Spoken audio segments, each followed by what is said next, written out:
What's up, comrades? Hope everyone's doing great. We've arrived at last, at long last. We've arrived to the final Shining game that I'm going to review, and the final one that was produced.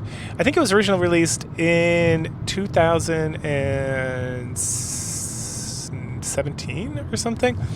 And then that was Shining Resonance, and then they remade it for like the PlayStation 4 back in, and Xbox One, I'm assuming, back in 2021, I think, is when these dates are. So 2021 is the last time I had a Shining game. It is now 2025. I have heard nothing. If there's no one that pops up, I'll nab it up and we'll throw it on the back of this, just like with Call of Duty, which I'm sure I'll play Call of Duty Black Ops 7, I think is what they're calling it, which is a sequel to Black Ops 2, like a direct sequel, it's my understanding. So we'll see. If it works on the Game Pass, my old Xbox One, because I'm not upgrading to an Xbox X or whatever the fuck, we'll nab it up, or if the hackers throw it on the internet for a PC. That's kind of a hard game, I feel, to like hack per se, because and not because they can't do it. They obviously do it with Vanguard. They crush the shit out of that. But the concept is more like people who want to play this game want to play Warzone generally. Like the single player is kind of like secondary at mind. So I just don't know, like if it doesn't pop up on Game Pass, which it will, I just don't know if it's going to be compatible with the Xbox One, because I'm sure at some point they're going to like move past. That being said, they still have like PlayStation 4 games, like games that come out for the PlayStation 4, I'm pretty sure. So we'll see. And the Xbox is even more like backwards compatible, if you will, or forward compatible, because it's just running on like a Windows operating system. It's just like, can the Xbox One, does it have the specs to like run this shit at like a lower setting? And like at some point they're gonna be like, nah, we're good. But yeah, I'm pretty sure the the last Black Ops 6 came out on PlayStation 4 and Xbox One, as well as Xbox X and PlayStation 5. So I could see that happening again, but after that we might have to wait and kind of figure that out. But anyway, that's for future me to figure out. Back to the Shining game. So Shining Resonance Refrain, as I said, it's the final game. It uses a different character designer, which is not even close to being as good as the previous guy who did all the other games with their like sexy pictures and whatnot. This game still has some like sexy characters. Like one of I want to go ahead and say like the main female character, Sonya, who's like the princess of this kingdom you're trying to defend, is she's got like a fucking boob window in her armor, which is fan-fucking-tastic. Then there's the elf lady, who of course I'm gonna romance, Kurika, who's she's like the head of the like dragon committee, and this game does involve dragons and transform the main character into a dragon. So already it's off at a good start. Like it's like I start playing it, I'm like, oh hell yeah, Breath of Fire, fucking setting the precedence like years back. There's probably even like a further precedence than that, but that game came out in like 96. No, before that, Breath of Fire 1 must come out in like 92 or something. It was for the Super Nintendo, and the PlayStation was already out by 96. So yeah, it was probably like late 80s, to be honest, early 90s. Anyway, so I love transforming the dragons. It's super fun. I love it almost as much as I love killing dragons in games, which is still why Skyrim is the best Elder Scrolls game. Not because it is actually the best, but because you get to kill so many goddamn dragons. And the same thing, that's how I feel like Inquisition. Like, for calling a game Dragon Age Origins, you kill like one fucking dragon. Dragon Age Inquisition, man, you killed like 12 dragons. It was fucking awesome. Like, I love that shit. That is why that is my favorite game. There's a lot of bad things about that game. A lot. Like, the companion characters have a lot of work would need to be done to fix their boring asses.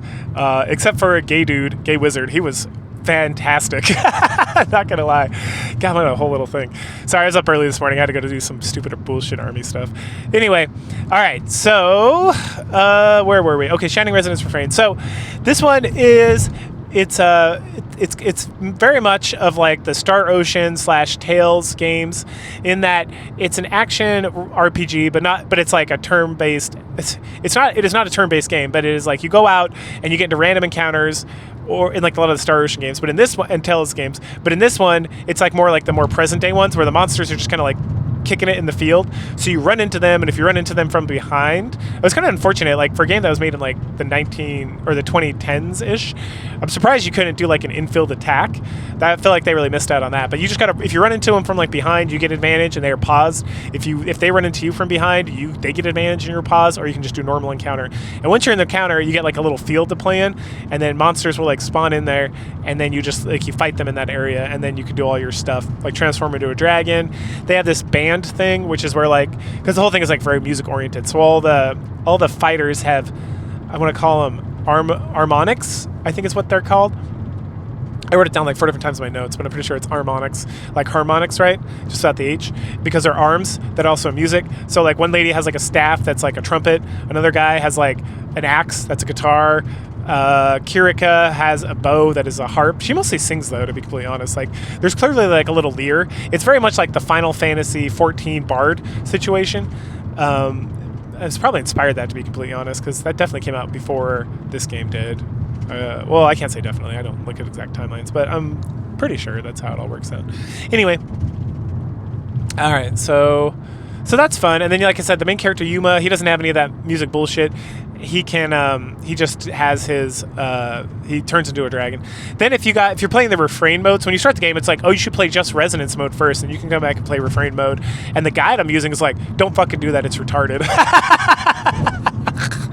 Because all it does is stop you from getting certain like trophies if you're playing this game legitimately. But as I am not, I don't give a fuck about that. But also, you get 2 extra characters, Genas and Excella, who are like, they're like other characters in the game that you cannot play normally. So in this version, you get access to them. So, and we'll get to them when we get to them in the main story. But so you additionally get 2 extra characters. This makes the beginning of the game very easy, especially if you're not cheating, which I definitely cheated to super level.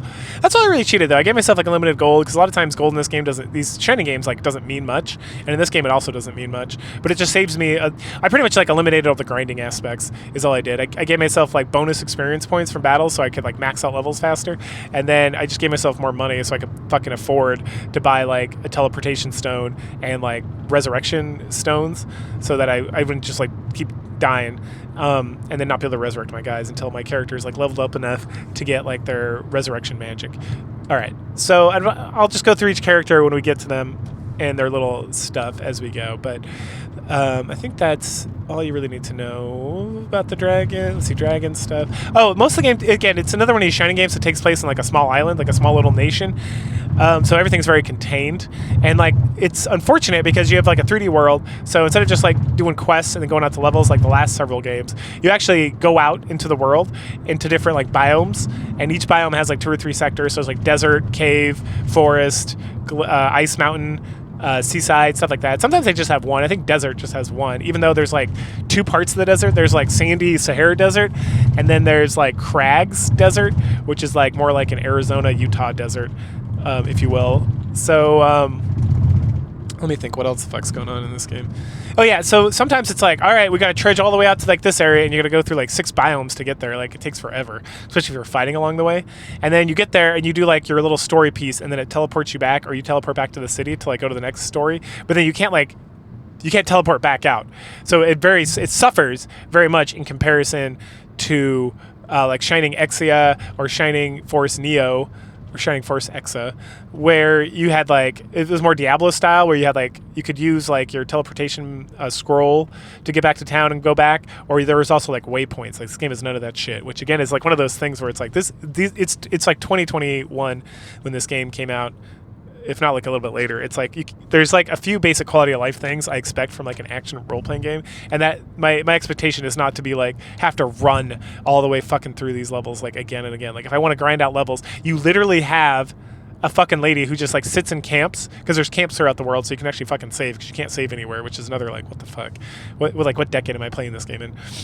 The other thing is, or in the town, and you can just talk to her, and you can just run like dungeons infinitely to like level up and to grind materials and stuff. And yeah, you want to grind materials so you can get better like aspects, which you put into like your, I don't know, I can't remember what they're fucking called. Anyway, they're like scrolls or something. Anyway, you level up your character, then you level up like their specialty, and each character you can change their specialties, and it doesn't have that much. It's not like you're going from like white mage to black mage.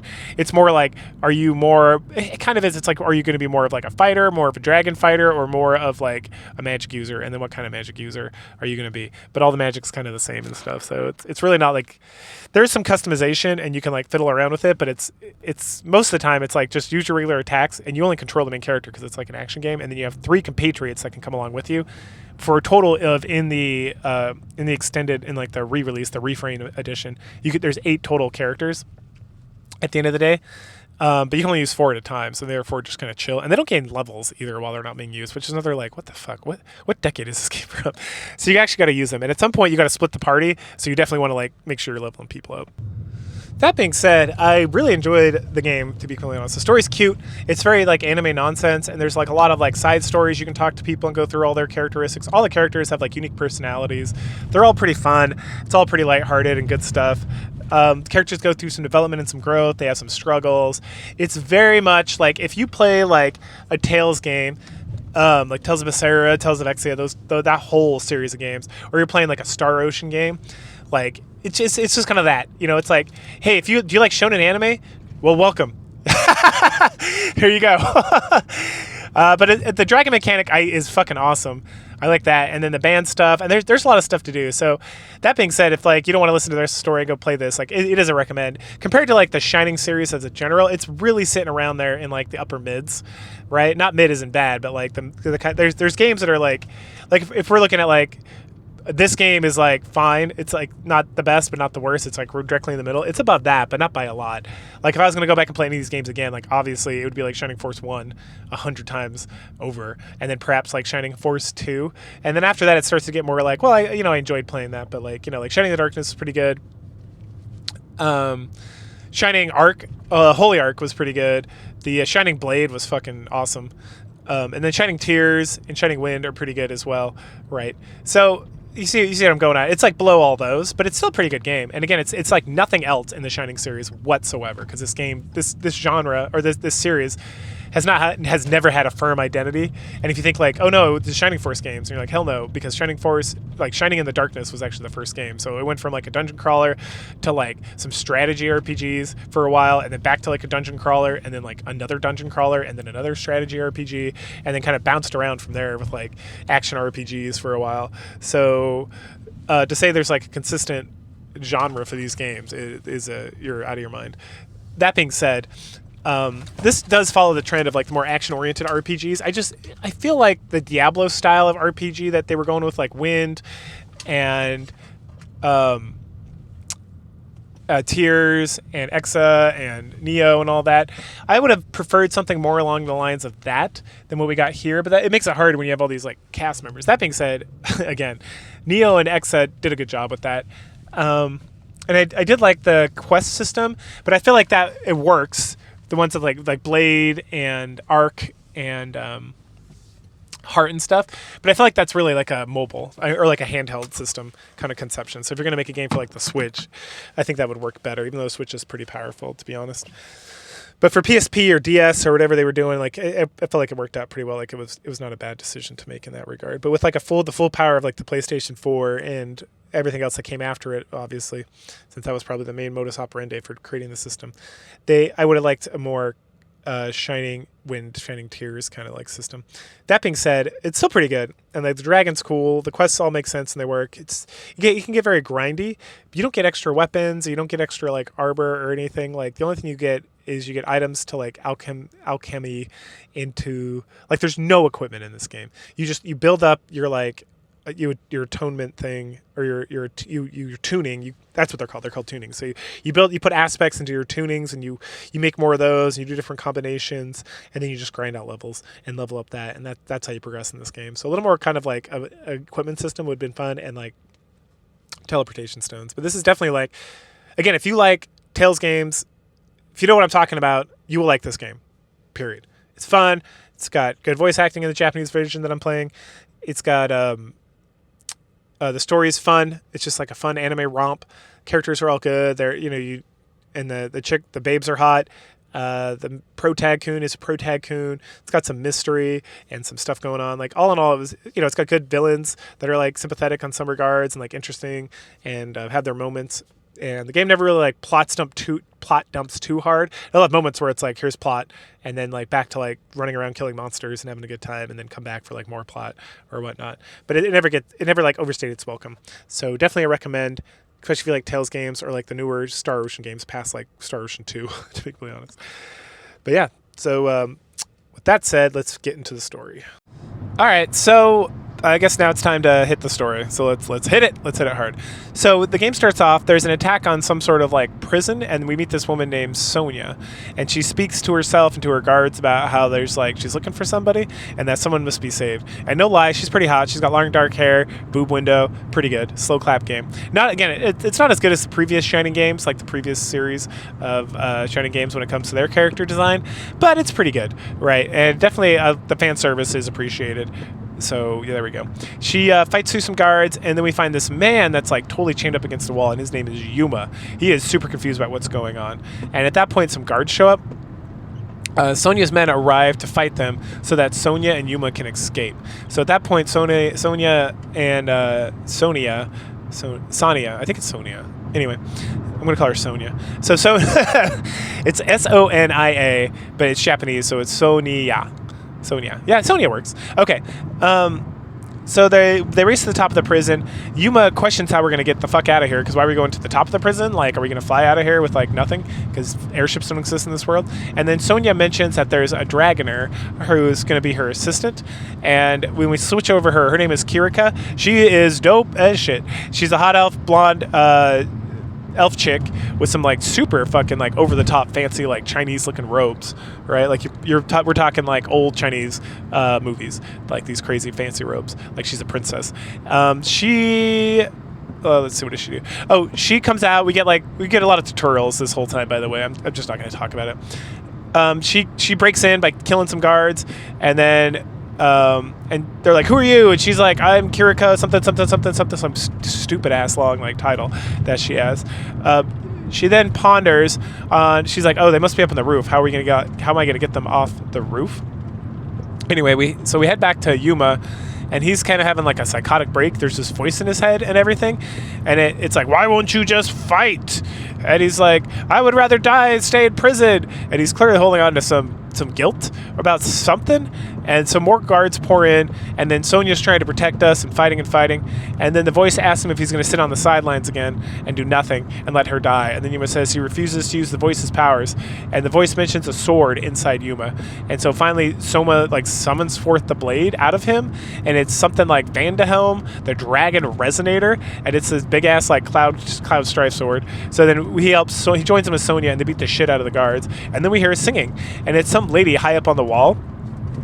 And she's summoning a fucking dragon, actually. And actually, we found out it's not a dragon. It's a dragon machina called Trishula. Sonia identifies the woman as the Imperial Princess Dragonair Excella. Excella tells Trishula to attack us. And then all of a sudden she's like, wait, I hear another song. And this one's Kirika. All right, cool, Kirika. She shoots at the princess with her bow and arrow, who blocks the arrow.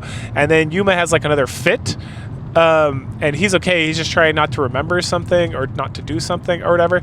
So then we got to fight Trishula. We beat on his ass. And then Excella freezes Kirika with her magic, and then freezes Sonia with her magic. And then she appears to play like a flute on her giant fucking spear thing. And yep. And then also, so when she plays like on her flute, her spear flute, which is the theme, right? Resonance Refrain. Here we go. It's a music theme game. It heals Trishula, and it's like Rutro. And then Kirika is like, oh, how does she have an harmonic?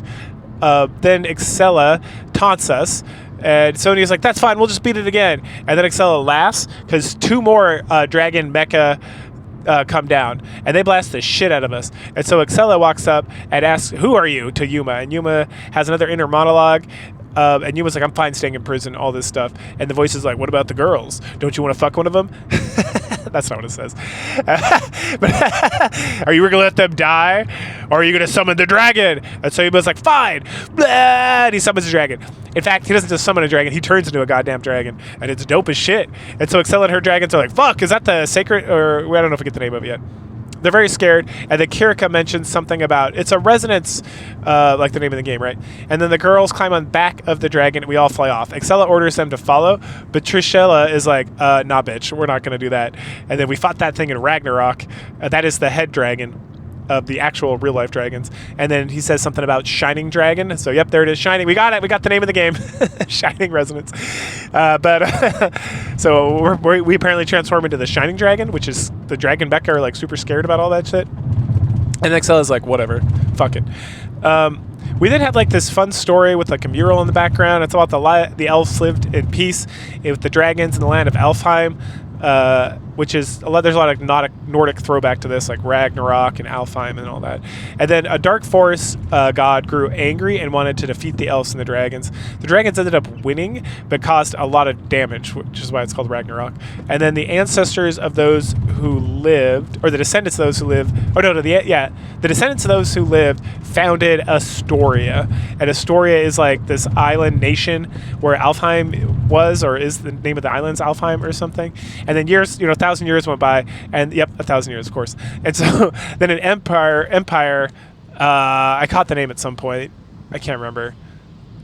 Anyway, so whatever the name of this empire is from like the mainland, they attacked the island and attacked Astoria, causing like a lot of problems throughout the nation of Astoria and stuff. But Astoria is very strong. It's got like the dragon ears, and they teamed up with Wendell, which is like the elven nation, and so they were able to fight the empire to a standstill, which is currently where we're at this point. And this is where chapter 1 ends. So chapter 2 starts, and Excella is meeting with George. He's like the head knight guy. They talk about their failure to capture Astoria after all this time, and also talk about Yuma being the shining dragon. And that this was never reported to the princess, but George apparently knew about it. Then George brings in Joachim, who's like this evil scientist guy, like Hogo from Final Fantasy VII, and he's a creepy guy. He's got a mask and everything.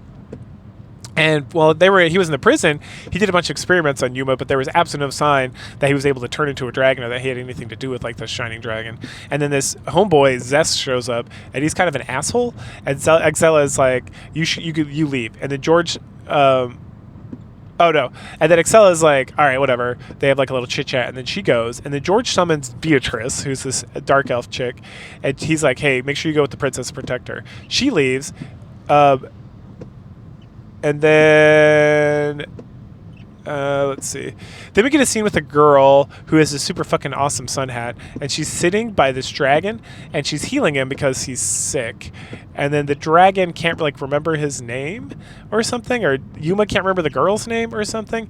And at that point, he wakes up.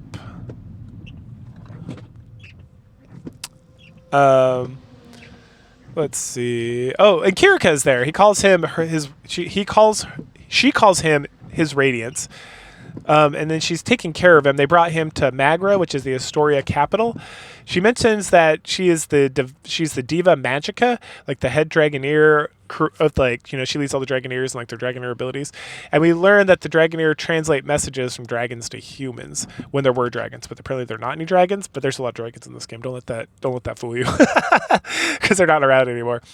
Anyway, she sings a song, and then Yuma thinks about how he is not the dragon, which kind of doesn't make sense, but it does make sense because he actually is not the dragon. He is the dragon and him are like cohabitating his body, and so he's kind of, when he becomes a dragon, he's like summoning the dragon powers, but the dragon is like a soul that exists along his soul.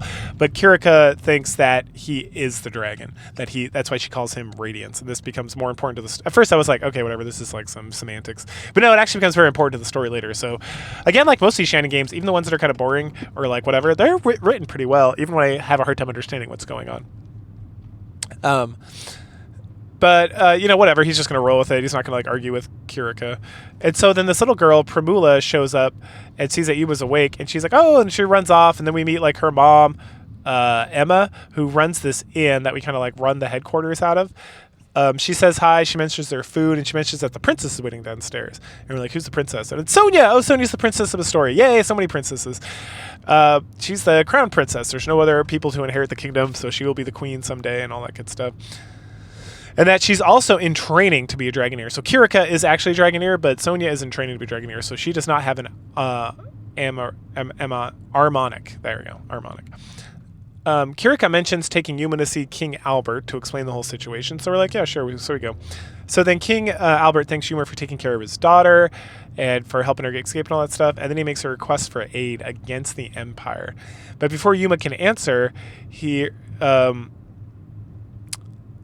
let's see. Then his daughter chimes. Oh, before he can answer, He keeps going. He keeps kind of talking about their dire straits and all this stuff, and then Sonya gets like pretty emotional about the whole thing, and then Sonya or King Albert like has to stop her and is like, "Bitch, please calm down. I'm trying to have a conversation over." Then he's like, "Hey, I don't need a decision right now. We'd really like your help because you got dragon powers and you're the Shining Dragon and all this stuff. But take your time. Just knowing that you're not helping the Empire is like helpful at this juncture, but we'll work on it from there." And so he then sends us out to go explore and to think about his offer and everything. And so we got into town, and then Sonya apologizes for being kind of emotional and very pushy and everything. And we're like, "Nah, girl, it's cool. You saved me, so we're good here." All right, time to meander about town. We get like a little tour by Sonya. We meet some of the shop owners. We like Lisette, who follows us around at camps and whatnot, as I mentioned before, and several other people. We also learn about the Bond stories, or what do they call it in this game? They call it affection. And the thing I don't like about it is I'm always game when the game is like, "Hey, you want to get with your waifu?" And I'm like, "Yes, please." So that's not the problem. The problem is that there's no way to really tell if you're doing it correctly necessarily.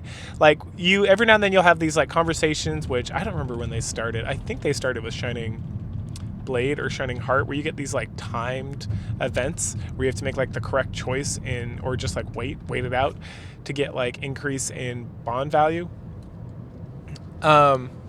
And then you can like give gifts. Obviously, it takes a page out of the book of Dragon Age Origin, and that I don't know if that's even where it originated. That's the first time I came across it.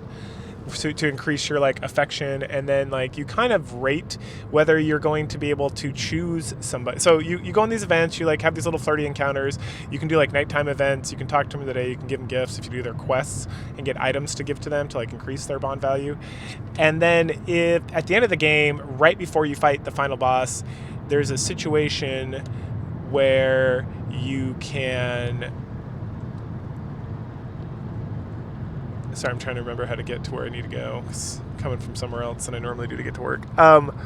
Anyway, you'll get a heart above their head, like right before you fight the final boss of the game, and then you can go talk. You can choose which waifu or friendo that you want to have the special ending with at the end of the game, but only if you got like their affection high enough. And the only way to really track that is how many dates you get access to throughout the game. And you can do all of this in the last chapter. Like if you get to the last chapter and you've been like hitting on one of the girls and you're like, "No, I want to be with one of the guys," or whoever, doesn't matter.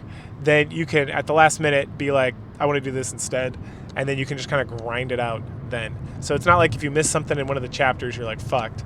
There's little events that can when you talk to all your bandmates essentially throughout each chapter has like a specific thing that you can do that will like activate the like the love story, or the it'll activate more affection, if you will.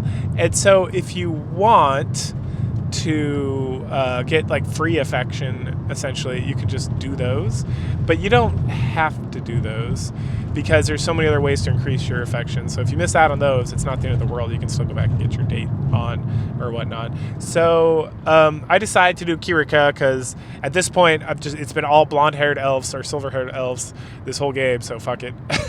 She's got a nice rack, she's hot, she's cute. Fair enough. I don't know if she's the best. I don't think there was any girl that really spoke to me in this game. There's definitely no Erwin, for sure, or anyone else that was really like, "Yes, this is what I want." It was just kind of like, "Yeah, this is fine." And that's how I feel about Kirika. She's like nice. She's one of like the main love interests, I gotta say. Like the game really kind of like pushes Sonya or Kirika on you.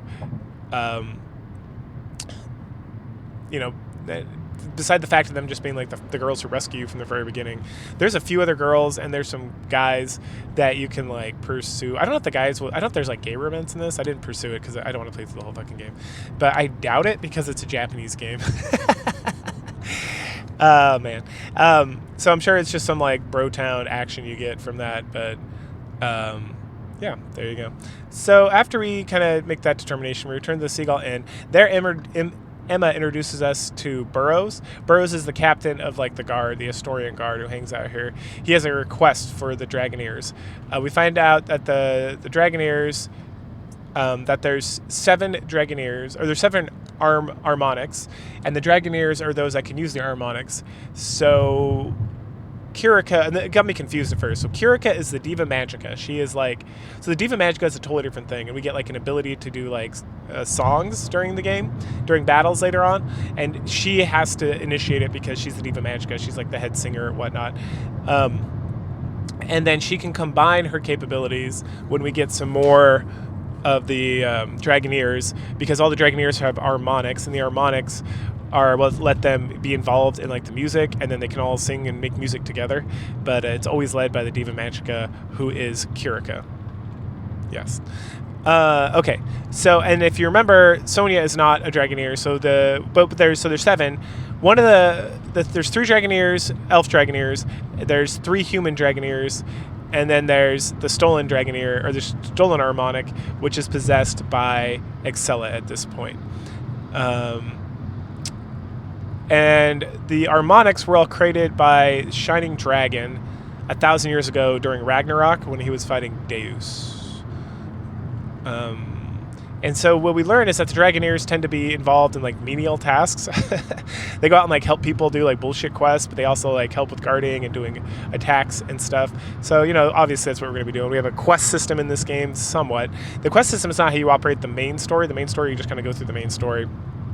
But tons of people will give you quests and give you items that you can use in alchemy to create better stuff and do all that bullshit. I didn't really involve myself in alchemy. It was one of those things that it's like super grindy and also super unnecessary to do any of this stuff.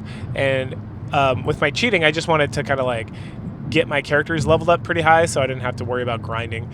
And like it's the same thing with money. Like there's no armor, there's no accessories, you have your weapons, they don't change. So really leveling is all you gotta do. Like I like maxed out my gold and I virtually had no need for it aside from buying like some items that resurrected players, some of my compatriots, and some healing items on occasion. Like I really didn't even use items that much because I was cheating, but the main thing I would see would be that. Later on, you unlock some other stuff and you can like use money to buy that, but it's all kind of like, a lot of it is like DLC content that you would need money to like access. And so the money in this game is virtually pointless, it seems. Again, you need to buy some items, but you can also just find those items out in the world for the most part, or you can make them through alchemy. And then alchemy, like creatures, whenever you beat them, they give you like a pittance of gold. They also give you like a pittance of items. And so you can just like grind for everything you need in this game if you really so desire. But really the biggest thing is just levels. The higher the level, just the better you are. One thing you can use money for that is important is the aspects, which you put into your like scrolls or whatever, so that you can have access to like a little bit boost, like 10% attack bonus or 20% attack bonus, stuff like that, higher defense, whatnot. But yeah. And then the items are limited. Like you can only hold like 10 potions. I think it's 20 potions. You can only hold like 5, I want to say, like Phoenix Downs essentially, and stuff like that. And then you can have like 100 return stones. But the return stones don't let you return back, which is unfortunate. But yeah, it's all good stuff. Okay, so then Sonya runs off on her own to scout ahead about the request. And then Burrow is like, hey, Yuma, you going to be a man and help? And Kirika, my waifu, is like, come on, let's go. And we're like, okay, let's go. And so we meet up with Sonya, and she hands us a map. And it's like, hey, they want us to go kill this griffin. So at this point, we learn about transforming into Shining Dragon. It's super fucking powerful, and then we can do it like ad nauseum as long as we have mana. But if the mana runs out, we go berserk, and we'll just attack everybody until the battle ends, essentially. That gets fixed later, so don't worry about it too much. And the Shining Dragon is super powerful, so as long as you time it right, it's like never a big deal. Afterwards, we learned that Burrow was following us, and Kirika knew it because he wanted to kind of test, and he wanted to see what like the Shining Dragon looked like when they fight and all this stuff. But Sonya's upset because she wasn't aware of what was going on. But you know, just a little bit. Yuma has like no opinion on the matter. Of course not. So then we head back to Magra, which is the main kingdom town thingy. It's like the whole game takes place like out of Magra. We return here like constantly throughout the game, and then everything is like here. So we head to the castle, we talk to the king again. Burrow's report is essentially that Yuma is afraid of Shining Dragon, and Yuma is like, yeah, that's true. We then leave. Afterwards, Sonya tries to protect her honor by saying we're great and all that. And then after Yuma, Sonya leaves shortly thereafter. Burrows and the king talk about needing the Shining Dragon to help fight the Dragon Mecha, which are like the 3 spears that Excella controls. and how they need to help Yuma get his shit together so that they can utilize him to help battle off the Empire. Outside, Yuma thanks Sonya for defending him, and then Kirika mentions tuning, and this is how we make our weapons stronger, which, yes, kind of. I didn't utilize this system very much, and it was kind of unnecessary, like I mentioned before. But we go check out this guy, Lyle, I want to say, and he can change our tunings so that they have different kind of capabilities. So if, like, you want like a more magic-oriented individual, more healing-oriented, more attack-oriented, and then there's different levels of like aspects you can put into like the different tunings, and then the tunings like just level up along with like your regular levels, and they get like slightly stronger. But a lot of it's the same thing as like the aspects that you put into the tunings, where it's you get like a percentage increase. So it's like, okay, so your level says you have 10 attack, and then your tuning says you have plus 20, so no, 20%, not 20, and so now you have 12 attack, and then you put an aspect in there that's like plus 10, and so then you get an additional 1, so now you have 13 attack instead of 10, right? It's that kind of thing. So it doesn't really make that big of a difference. It can if you're grinding it out and you're just trying to get through the game as fast as possible and you don't want to cheat to max level. So then you got to be a little bit more strategic and picking out and stuff like that. So there is that aspect, which can be fun for some people. I do not find any of that enjoyable, so of course I skip it. So, and then we can get these scrolls that I don't keep saying scrolls. We can get like music sheets that we can put into our tunings to like level them, because they level up just based on like fighting and stuff, but they also level up if we find certain scrolls that match them as well, and we can get those from quests and from other things too. And then right after that, Kirika's like, oh, I hear something going on over at the inn. We race back over to the inn and find out that, oh no, there was a dragon attack. Fuck. But I thought all the dragons were dead. Au contraire. And we also find out that Primula is missing. So we head out to find her, and Robbie, who's the alchemist guy we met earlier when we were doing the shops, him and Alset and whatnot, he tells us that sometimes she just goes to like a cave to like fuck around, I guess. And so, hey, okay, cool, let's go check that out. So we head over there, we get to the cave, we find Primula and then the dragon, and they're having tea or something because they're just fucking chilling next to each other. But then Primula says the dragon is bothering her, so we kill it. And then we talk about dragon souls and how the Empire is doing experiments with them. Also, they are implanting them into creatures to make them stronger. Also humans. Back to Magra. Yuma recalls how he promised his mother not to use the shining powers at all, but he had to now, twice, and many more times than that. I use it like in every battle. But we see an image of his mother lying in bed dying, and she gives him his like this necklace, and this is like, it's a seal that he wears like throughout the whole game. It becomes important like much later. And then she dies. The next day, not in like the dream, but like the next day after he had the dream and he woke up, Sonya says that the king wants to see us. So we head over to him. He thanks us for killing... Oh, I guess we killed the dragon. Went to rescue Primula. Oh, yeah, of course we did. So for helping the people, killing the dragon, and then he asks us again if the shining dragon will help us, or help them. And Yuma thinks for a bit, and he's like, all right, fuck it, let's do this. And so then we get then it's like a meanwhile. We get a lot of these meanwhiles over at the Empire. It's always taking place in like the Magrella Cathedral, which is not to be confused with Magra, which is the castle we live in. Very confusing. Anyway, Excella is getting her generals in line to defeat and capture Yuma. They talk about this for a bit. We meet Zest, and Zest is very excited to kill a dragon because he loves fighting things and wants like a challenge in life or something. Then Excella leaves, as do the other knights, leaving George alone. He summons the Stark Elf chick, Beatrice. He's like, what do you think of Excella? And Beatrice is like, yeah, she's pretty crafty.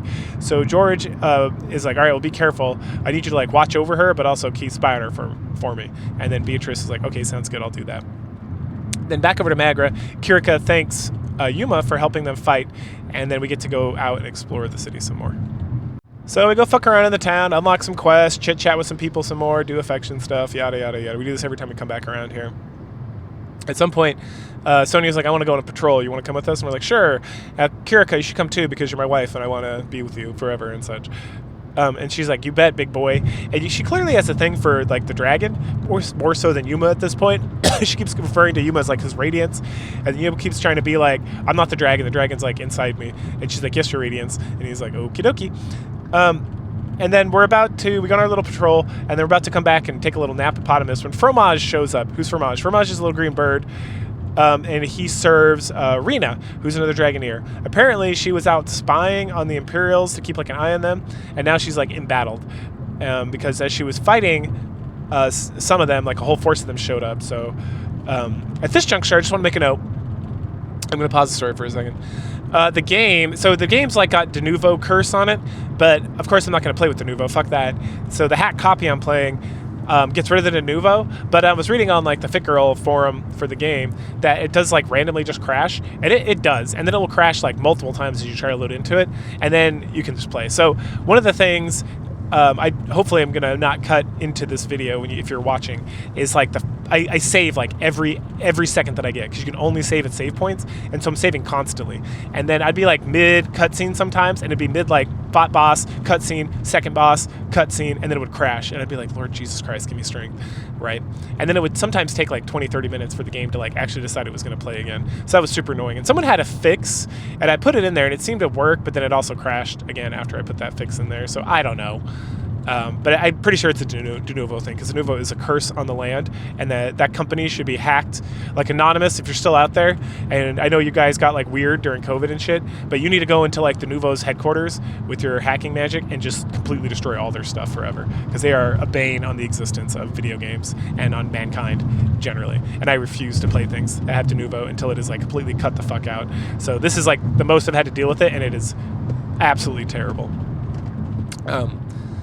Like, I literally was going to buy Stellar Blade because I love Shift Up because of DK, but I refused to because I put an over in their game. Anyway, so when we finally get back into it, we find Rena surrounded, and so we beat up the guards, and she's like a trumpet lady. She's sexy. She's got the whole, like, she's got the whole thing where it's like her dress, quote unquote, is like split up both sides all the way to like her waist. And then she's got like a tight bob like everybody else. She's got red hair. She's a little more like ditzy. Like Kirika is kind of like ditzy, but like in a like more sincere, innocent way, while Rena, who's another elf, is also kind of ditzy, but more in like I want to get laid kind of way. Like, she's very flirty. She's hot, but I'm not really into like her attitude on life and whatnot. Anyway, she's super excited about Yuma being a dragon and all that, and talks about how she's actually a student of Kirika, because Kirika is the Diva Magica, so she's a Dragoneer, but she learns from her, who's like the greatest musician of all time or whatever here. More enemies attack, and this is where we finally unlock the band system, and the band system again, because now we have 2 Dragoneers, so we can actually do a song. So the Diva Magica, who's Kirika, like starts the song, and then all the harmonic people in it like join her to play along. To be fair, Sonya also joins in, even though she's doesn't have an harmonic, but like they'll do it. There's always like a little cutscene that like plays, and she'll like be dancing. Oh my goodness. Let's see. So we unlocked the band system. Where's that at? Okay, there it is. And then we beat up a couple more batches of bad guys. And the Kirika mentions going back, but Rena wants to going back to Magara. But then Rena's like, no, I want to push forward because there's another Dragoneer over there that we got to like help, which is Argnum. And it's like, okay, cool. So let's head forward. Well, we got some time here. I'm just kind of... I spent some time just kind of fucking around, fight some like little mini boss type characters that are pretty tough and whatnot, camp out, do some stuff, wander about, getting the lay of the land and whatnot. So after killing a bunch more guards, though, we eventually run into George. He's Xella's night guy from before. Him and Sonya trade barbs, and then we fight a little bit. We follow him over to the Frozen Falls area. Apparently, it is like this area near in the forest, like biome situation that is always frozen, and it's right here. At that point, Xella and one of her Draken mech are there, and we find out that this whole thing with George and the people fighting Rena and all that stuff, that it was all just a trap. Oh no, it was a trap. So we fight Gay Blog, or Guy Blog, or however you pronounce it. It's like Odin's spear, I think. We beat him. Then Xella gives him some of her strength with like her harmonic, with her flute magic thing or whatever. And everyone's like, oh man, we beat him the first time, but we're all pretty tuckered out, so this is going to be trouble. What are we going to do? And at that junction, a mysterious man shows up all of a sudden, and he one-punch fucking man's Guy Blog. And Rita and Soda get like, Xella and George make a tactical retreat, and by using some like flashbang magic, and this flashbang magic comes up like a lot. Like it's a lot of like, oh, then the whole screen goes white, and you hear like a psh, and then it's like, oh, what happened? Where'd they go? Like, what is this bullshit? It also knocks out Rena and Sonya. So it's just Yuma and the guy who showed up to save us, and they talk for a bit. The man mentions Ragnarok, which is the thing where all the dragons died like 1,000 years ago, and then he reveals that his name is Genos, and he's like, "Come with me." And so we go with him away from this area to rest and recover. And on the way, he starts talking about mysterious stuff. He makes a heavy implication that he knew Yuma's mother. And then he turns to Yuma and demands he summons the Shining Dragon so that he can kill it. And then Kirika tries to defend Yuma and gets knocked back. And then Yuma tries to defend himself, but Genis is too strong. At the last second, Agnum shows up. That's right, Agnum. He's the fire dragoneer guy with the guitar, like an axe guitar. The funny thing is, it's clearly an axe. And that, like guitars are called axes, but a couple different times people are like, "Oh, it's the staff of something," and I'm like, "That's a guitar. I mean, that's an axe. It's got a blade on the end. It's not a staff." Anyway, Genis and Argnum argue for a bit, and then we fight with him. Afterwards, Genis mentions that Yuma is a coward and that he doesn't want to hurt him. He just wants to kill the dragon because that's what he wants to do, and that he'll get to us later. And then he leaves. We then introduce ourselves to Argnum. Sonia apologizes for her and for Rena. They're still pretty injured, so we need to head back to Marga to rest. And so then we just head there. Meanwhile, over at the Empire in the cathedral, Zest and Guy Balg are talking. Zest mentions that the Dragon Mechana are weak. He then summons his guns and strikes Galbog down in one strike, like One Punch Man. Zest then almost kills Guy Balg, but Excella shows up, stops the battle. Zest is like, "Wow, that guy beat you so easily. I'm super excited. I want to fight him. I want to go. Yay." And as no one has ever been as strong as Zest, and he feels like Genis might be as strong, he then laughs and walks off. Back over at Marga, we all are speaking with King Albert, discussing the war situation. And they're talking about how it's hard to go out because we just have enough troops to defend ourselves, and the Empire's so big. And though we're on an island, we need everybody and all the supplies and such to kind of create a defensive barrier. And then they talk about how now they have the 3 of the Dragoneers, Rena, Kirika, and Argnum, and we got Yuma and also Sonia on the side, that we can function as a strike force to go out and hit the Empire and kind of work on its weaknesses and stuff. And Yuma is like, "Cool, that's cool." "Cool, that's cool. Cool, I'm down. Let's do it." But first, we're going to go rest for a little bit. While everybody's getting some rest, Argnum starts talking to Yuma about how he's doing. And Yuma mentions that he's struggling a lot. He has a hard time with the Shining Dragon. He has a hard time with the whole situation and his new role as hero of the day or whatever. And that whenever he summons the dragon, it's he's trying to hold back a dam. He's trying to release a little bit of the tension of the power. But he feels like if he lets go down his guard, then he's going to release all of it, and it's going to cause a lot of problems, obviously. So then Argnum offers to train Yuma, who's like, "Yes, absolutely, that sounds great." Afterwards, Yuma hears Kirika singing. So he speaks with the Shining Dragon, who encourages him to get the training and to make sure he can handle things better and that he'll be able to fight and protect the world and all that stuff. And that also he needs to be careful not to lose himself to the desires of others, that he needs to make sure he's being true to himself and whatnot. They then discuss Genis and the last song very briefly, which is something that Genis brought up as I need to activate the last song or something. And this ends chapter 2. Chapter 3 begins with Excella over in the cathedral area where the Empire is at. And a lot of chapters kind of start over there first. So she's talking with all her people, Zest and Joachim and George and Beatrice, about the 4 great dragon souls and how they got to get them. So along with the Shining Dragon, so there's 5 great world dragons, they call them. And once they get all the dragon souls, they'll be able to get her wish. But Shining Dragon's the only one who's not a soul form. So the other 4 dragons, which are Dark Dragon, Wind Dragon, Water Dragon, and Earth Dragon, I think, they got to go get those souls. And once they get those souls, then they can get the Shining Dragon, and then with all that, they'll be able to do something, which is her wish.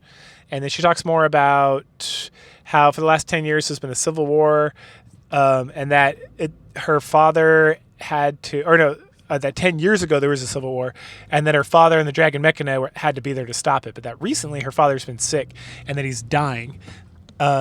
And so he's not going to be there to stop it or stop the infighting with all the different warring factions within the Empire, because empires are hard to keep together.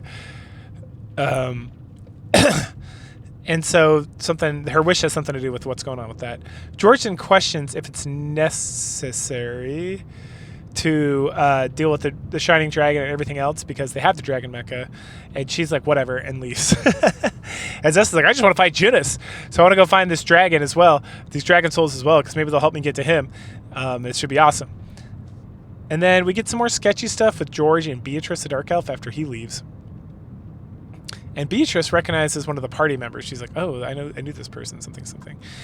Elsewhere, Yuma is recalling his mother giving him a music box, but he never got a key for it though. And now that I think about it, I don't know if we ever got the key for this music box in this entire game. No, we must have. Interesting. Okay. Anyway, so then we get back in Controller and Marga. It's time to wander around. We learn about grimoires, which again is like downloadable content if you just play Shining Resonance. But in the Shining Resonance Refrain, it's got all the downloadable content there. These are just like Crucible dungeons, or what do you call them? They're just like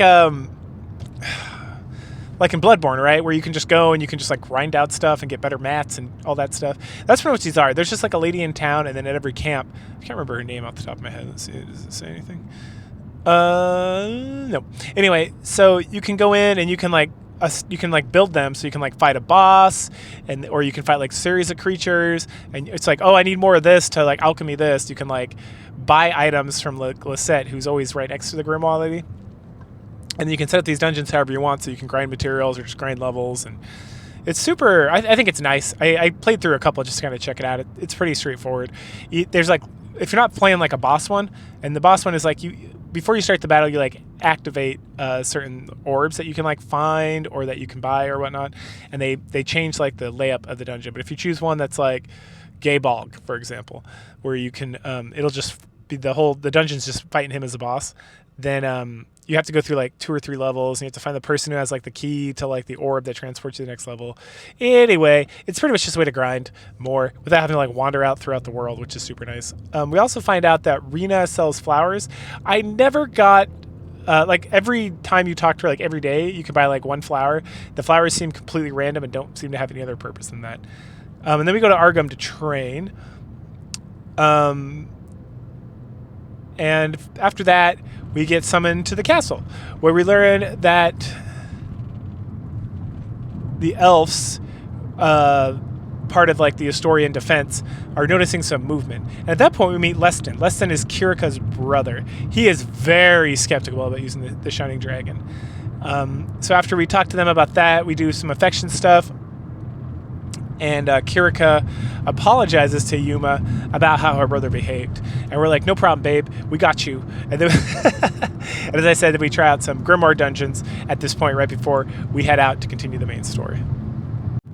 Now it's time to go to the desert. But this isn't like a desert, the Sahara Desert.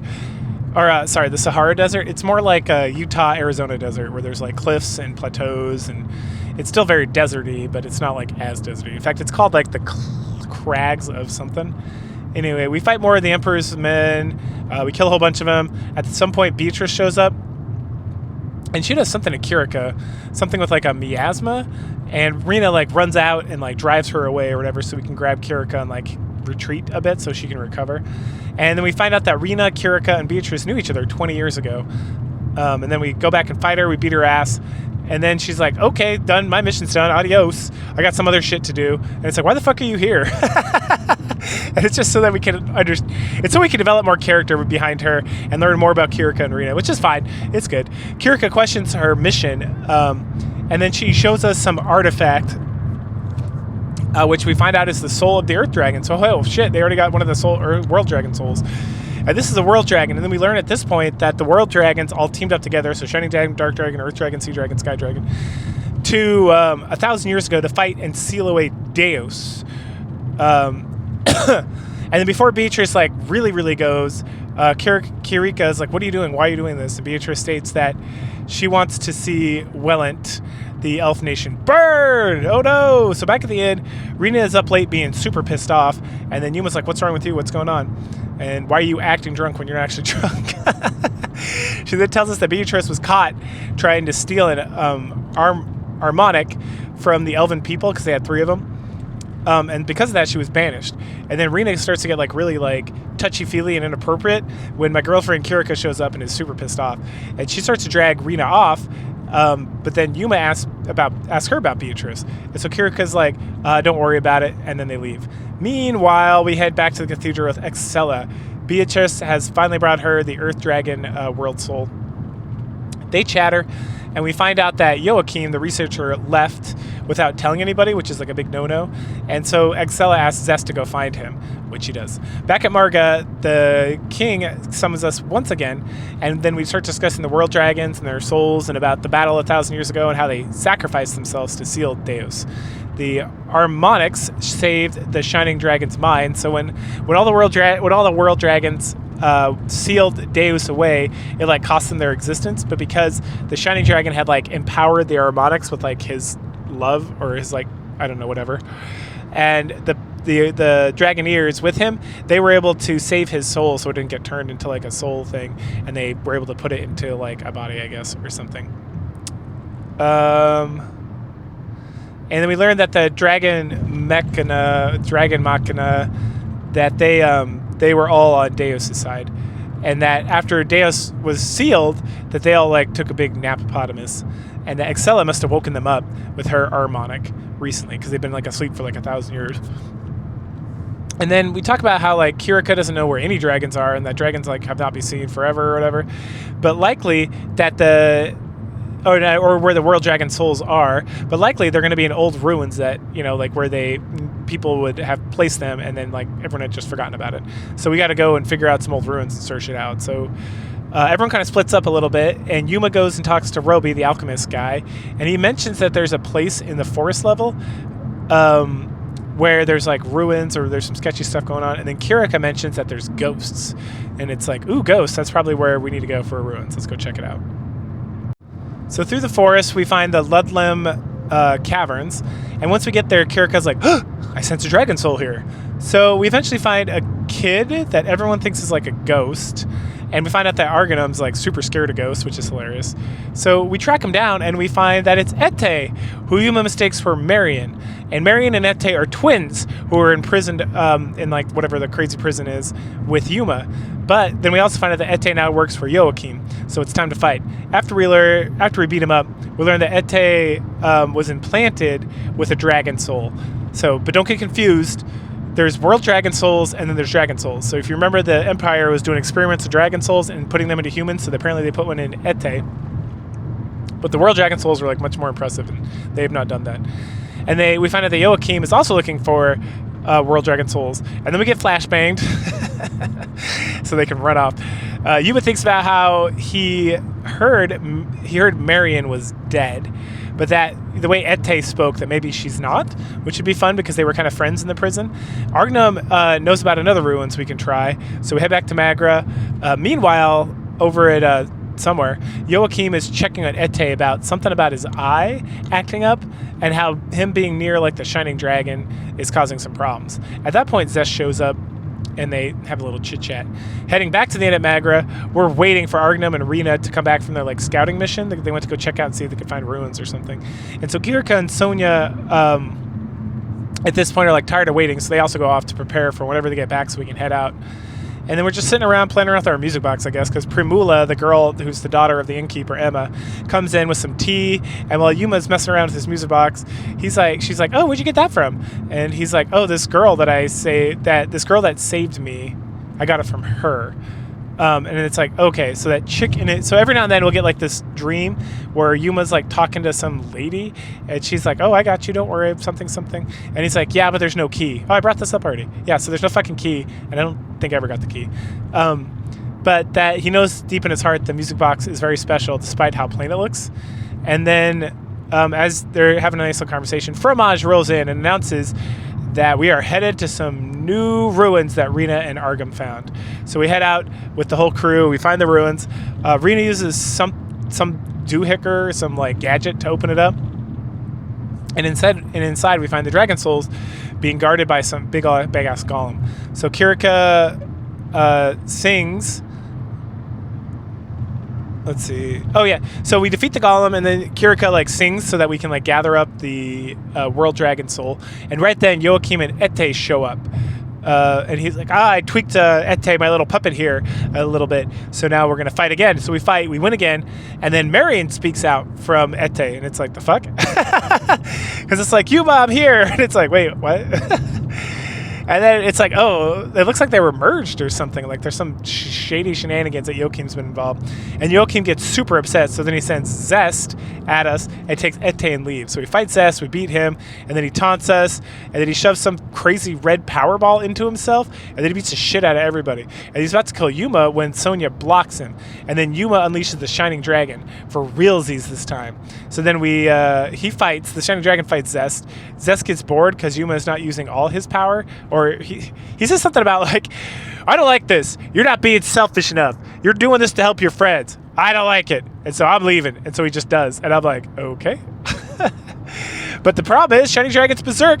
Oh no. So Kirika, as the Diva Magica and the head Dragoneer, she tries to calm him, the Shining Dragon, down, but oh no, fails. And so Sonya goes to try, and eventually she's able to reach out to Yuma directly and get him to like take back control of the dragon and calm down.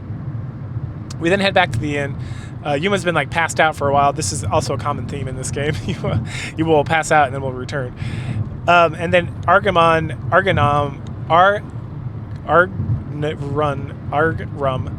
is there. He apologized a lot. He's like, hey, I promised I would stop you from going berserk, and I failed.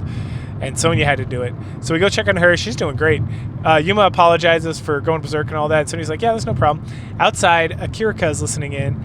And then she finally comes to the conclusion, because the whole time she's still doing, like, up to this point, like, your radiance, this, that, bullshit. And then finally, after all this time, after listening to this and trying to reach out to Shining Dragon, she realizes that Shining Dragon and Yuma are two separate creatures. Like, it's not just like Shining Dragon is here and he's, like, holding himself back, that Yuma's actually a totally separate person.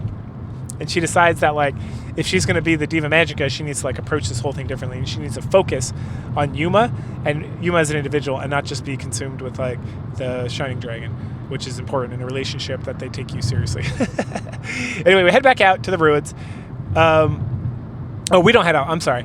So then we do, like, a little, like, meanwhile, back at the ruins, Genus is thinking about Yuma. And he's talking about something about suppressing something, and that Yuma may actually be able to lead him to something, which ends chapter 3. So chapter 4 begins, and we're back to the bad guys. George is giving Zest a hard time. Why didn't you defeat them? What's wrong with you? And Zest is like, whatever, old man. And then Exela tells George not to worry about it and to focus on getting the last 2 dragon souls. And then we can get the Shining Dragon and the other one later. So then everyone leaves. And then Exela calls on Beatrice, and she's like, hey, I know you're a spy for the church. And Beatrice is like, oh, you're going to, like, cast me out now? And Exela is like, no, you're really useful, and I like you, and you're fun. So we can be friendsies despite you, doing this thing. And then Beatrice is like, I will serve you forever, my princess. You have, like, shown me loyalty or something, and no one else ever has. And then Exela says something about, like, I don't care if you're a dark elf, you're, like, my friend or something. And it's, the power of friendship and whatnot. Back over to Margra, Yuma is, like, in his, like, mind, what do you call it? What is that fucking thing? Mind cave, mind space. And he's recalling his childhood. After his mom died, he lived with some elves. I got really confused with this part. So Yuma's, like, recalling something, and I thought it was him recalling his past. But then later on, we find out he's recalling a different possessor of the Shining Dragon, because he is not the first possessor of the Shining Dragon. So some previous possessor had a childhood where, like, he lived in a town full of elves, and they took care of him, but they were very scared because he had the Shining Dragon inside him. And so he wanted to go out and play as the dragon and do stuff. And so he'd just go, like, very far away from the village, release the dragon. They'd, like, just fuck around and hang out and do cool stuff. But he kept getting warned not to use the power, and he should have listened, because at some point something bad happened. So back to the present, like the next morning, we go to report to the king about what's going on. We get told that we should just, like, kind of hang tight and stand by for now. So we head back to the inn where Kirika comes to talk. She comes to, like, hey, I want to go on, like, a date with you around town. And you're like, nice. So we go on a little date, and it's pretty cute. We, like, go to different, like, hot spots in town and have, like, cute little conversations and talk to, like, children. And we find out that she's, like, hates carrots for some reason, which is interesting because there's, like, a lot of her side quests to get, like, her parfait, which she actually likes, involve, like, gathering carrots and turning them into her. So very odd. Rena runs into the couple on a date, and she calls them out for being a date, and then Kirika gets, like, super embarrassed and stuff. And then at the end of the date, she sings a song for Yuma, which is super hot. We head back to the inn for dinner and stuff. we find out that Argnum is not just doesn't just hate ghosts, scared of ghosts, and he doesn't just play guitar like a badass and have fire magic, but he's also very good at cooking. He's a fucking Renaissance man over here. It's fantastic. We head over to the armory. Well, we head to the castle, and there in the armory, we find Sonia. She's hanging out. She is super excited to talk about the harmonics. So there's an harmonic right there. It's a sword and shield that is like a violin, which is, yeah, that works. I gotta say, at this juncture, the creativity they used in some of these are pretty good. Like I said, Karika, she never uses it because she always sings. She's like the lead band member, and she sings. But her bow does have like a little lyre or something on it, so that's cool.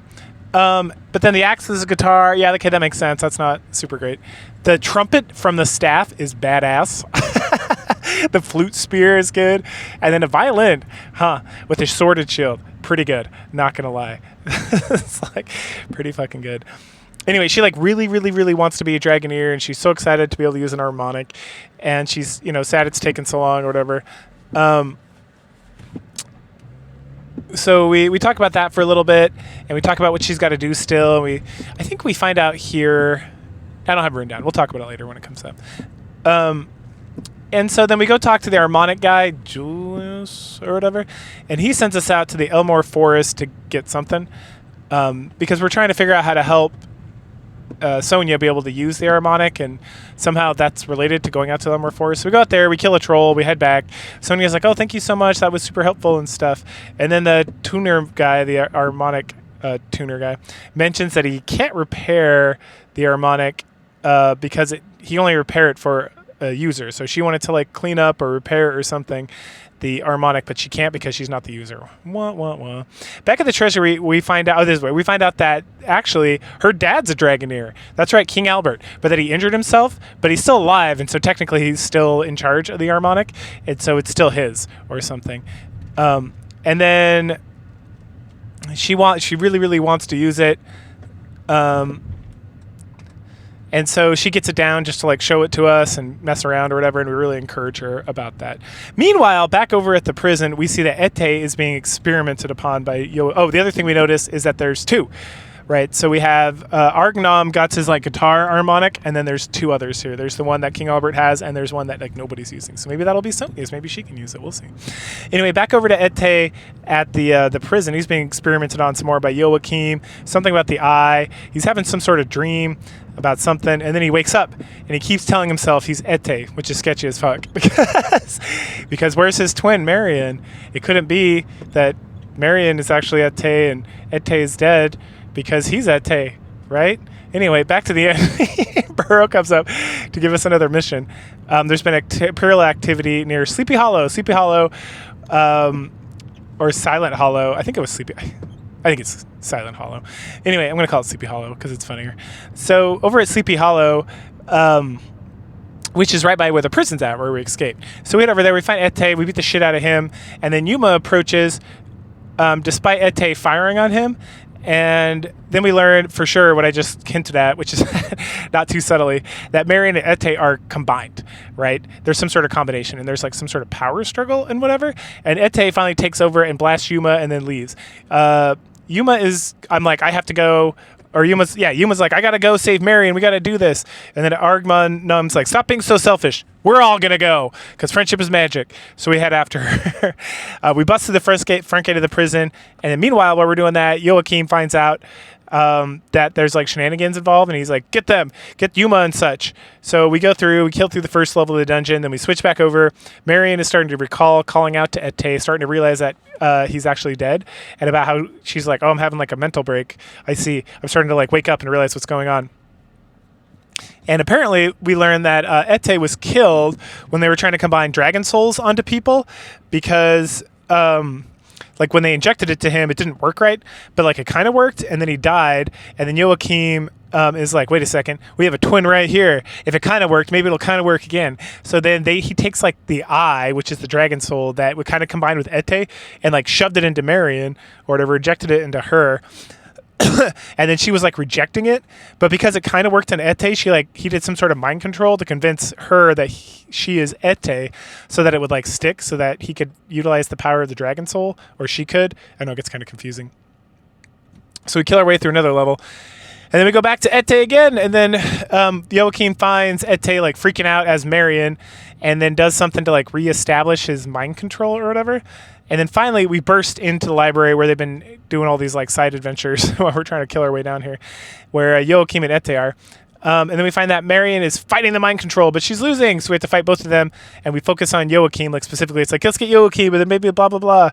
And then Joachim starts like really freaking out. At that point, Beatrice shows up. She rescues Joachim from us, and then Yuma tries talking to Marion, but the mind control is still in effect. Oh no!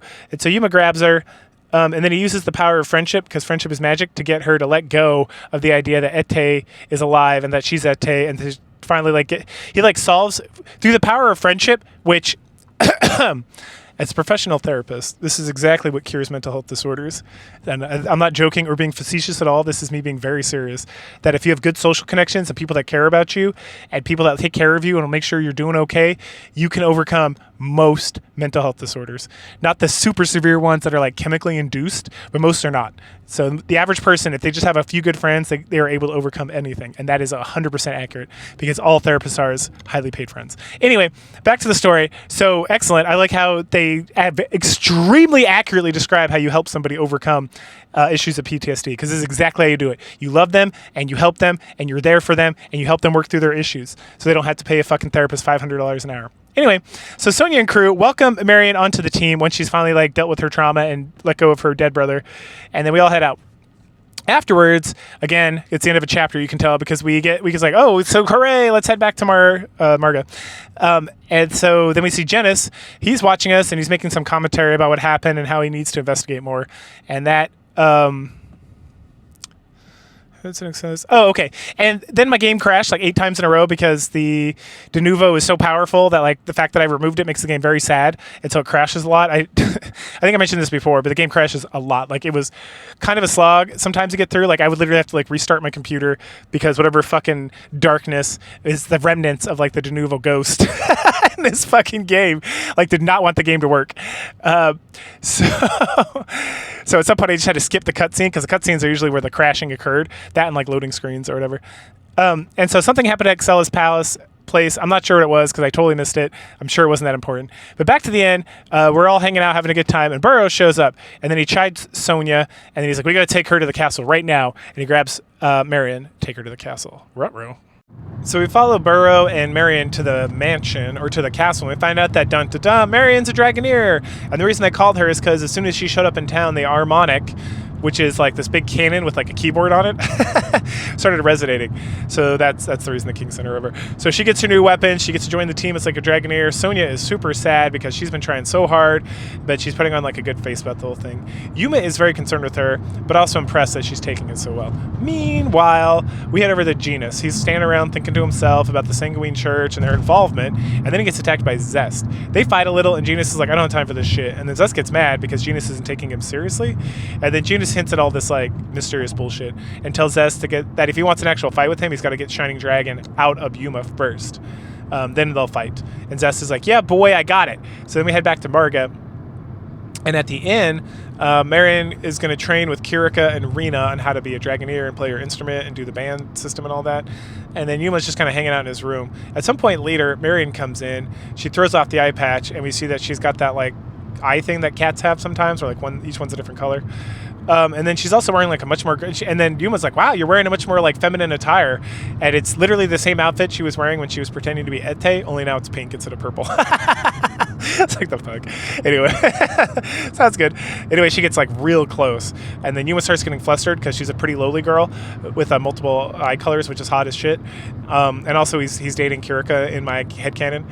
And Kirika comes in and she's like, why are you guys so close? And he's like, I don't know. And she's like, that's what you do when you like somebody. And then she like leaves, and Kirika's like mentions being very jealous that Marion can be so forward and Kirika feels so repressed all the time. And that it was so easy for her to get close. She then tells us the story about Beatrice. So Beatrice apparently betrayed, she's an Arc Elf chick who works with Excella. She betrayed the elf people that had like taken her in when she got caught trying to steal an harmonic. And then Dark Elves generally have a bad reputation because when there was a battle between Deus and the world dragons, that the dark elves had sided with Deus instead of being with the regular elves, and that's kind of like where the split occurred. And then Rena and Kirika. So she explains more that their relationship is that Beatrice was brought when they were being trained to be Dragoneers. Beatrice was brought in to be kind of like their servant, but then they all became like best friends forever, and like a big sister to them. And then everything was like super great. And then one day they're just like, oh hey, Beatrice tried to steal their harmonic and she fled, and that broke Kirika's heart. And then Rena became like really upset with her. Like Kirika's more like sad, but Rena's like pissed off. And then Yuma's like, well, did you actually see her steal it or anything? And she's like, no. And he's like, well, maybe she didn't. Maybe it was all lies. And Kirika's like, really? So then Kirika says that it was really hard for her to trust people after that, and that, now she has all these friends like Yuma and Sonia and stuff, and that things are much better. They then wish each other a good night. The next day, Argnum mentions that training with Marion against a dragon, and we're like, cool, good stuff. So we head out, we kill a dragon, head back to Marga, and then we hear that there are Imperial forces over in the desert. So we head out there immediately. Elsewhere at the desert, like the craggy desert, George is setting up a trap for us, obviously. And Zest wants in, and George questions this because he's like, Zest, normally don't give a fuck about any of this stuff. What are you doing here? And he's like, now I'm interested. And so we're like, okay. So we get over there, we find Zest. Marion challenges him specifically, and he's like, oh yeah, you're that doll Joachim was like playing with. They go back and forth for a little bit, then we fight. Afterwards, he makes a run for it, and we chase him right into the fucking trap. So the plan was to bring us all the way out here so that behind our back they could go and attack Marga while we're gone. So we try to burst through this, and the story says, oh no, you're unable to burst through and get back. At that point, Zest taunts us into bringing out the Shining Dragon, which was like the whole plan that he wanted to initially and why he got involved in this. Then Leston, let's see, he shows up with his forces, and that allows us to escape. Allows us to break through and head back to Marga. Zest and Leston fight. Leston is Kirika's brother. I did mention that before. So we see them jaw-jack against each other and talk shit and whatnot. And then we head back over to Yuma and crew, who are racing back to Marga. And once we get over there, we have to like do several fights and stuff. And then Excella and one of her dragon mechas, the Trishula, are just like hanging out waiting for us to get there. And she's like, I demand the dragon soul. Oh no. So sorry, she's there demanding the dragon soul. So we flip back and forth between Excella and the kingdom of Marga, and then Yuma and his crew fighting through like the different levels slowly. Let's see. So Yuma keeps fighting. Then we head over to the royal audience chamber. The king is like, I have to fight since none of the Dragoneers are here to protect the kingdom and all this stuff. So he picks up his harmonic, and Burrow tries to talk him down because he's very injured. But Albert will do anything for his kingdom. So get all the people underground while he heads out. So he heads out by himself. Excella's just waiting outside, and King Albert is like, I'm ready to fight. So we head back to Yuma, fight some more, the last little part. And then when Yuma and crew finally show up, we find Albert fighting against Trishula at Excella and losing hardcore. So Sonia runs up to him, and he's like, it's time, baby girl, take this. And he hands over the harmonic and tells her to stop being a child. At this point, she transforms into like a sexy golden dress, which is pretty good, like magical girl transformation. Excella then mentions Trishula's true power. She does her little flute thing, and we fight. After kicking his ass, Excella is like, whatever, we've already won. And we're like, what do you mean you've already won? And then Beatrice shows up. She like pops in, and she's like, hey, I got the Sky Dragon World Soul or whatever. And Excella's like, ah ha ha ha. And then she's like, says something about testing her power on the Shining Dragon. And then she does some magic bullshit, which like magic music bullshit, which freezes Yuma. And apparently because she somehow became like an artificial Diva Magica, because there's only like one Diva Magica, which is Kirika. So the fact she did something bullshitty or implanted something or whatever, did some experiment where she is like an artificial one, so she can also have like some control over the Shining Dragon as a Diva Magica or whatever. And then so Yuma and the Shining Dragon are inside his head, and they're discussing how Excella is trying to dominate him and not help him. So like the harmonics are there to like help power the Shining Dragon or to help him beat Deus, right? That's like the original thing. But somehow this artificial one has been like modified with her harmonic to cause domination or whatever. And then the Shining Dragon's like, I will not be dominated. And then we transform into like a more powerful version of the Shining Dragon. And then Excella tries to take control of it again, and it's like, nope. So then Trishula is like, you got to leave right now or we're all going to die. And she's like, I refuse.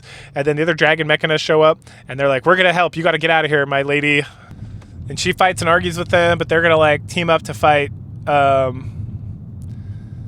gonna essentially force. So they grab Excella, Beatrice, and Trishula, who's beat the shit out of, and they all piece the fuck out of there. So then the Dragonaires talk about how they're going to help Yuma, because Yuma's still in like the super shining dragon form, and he's gone like a little berserk.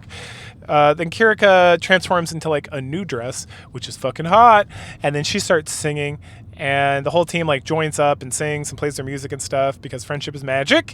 They're able to reach into the heart of Yuma, who's inside the shining dragon, and then he's able to like rein it in.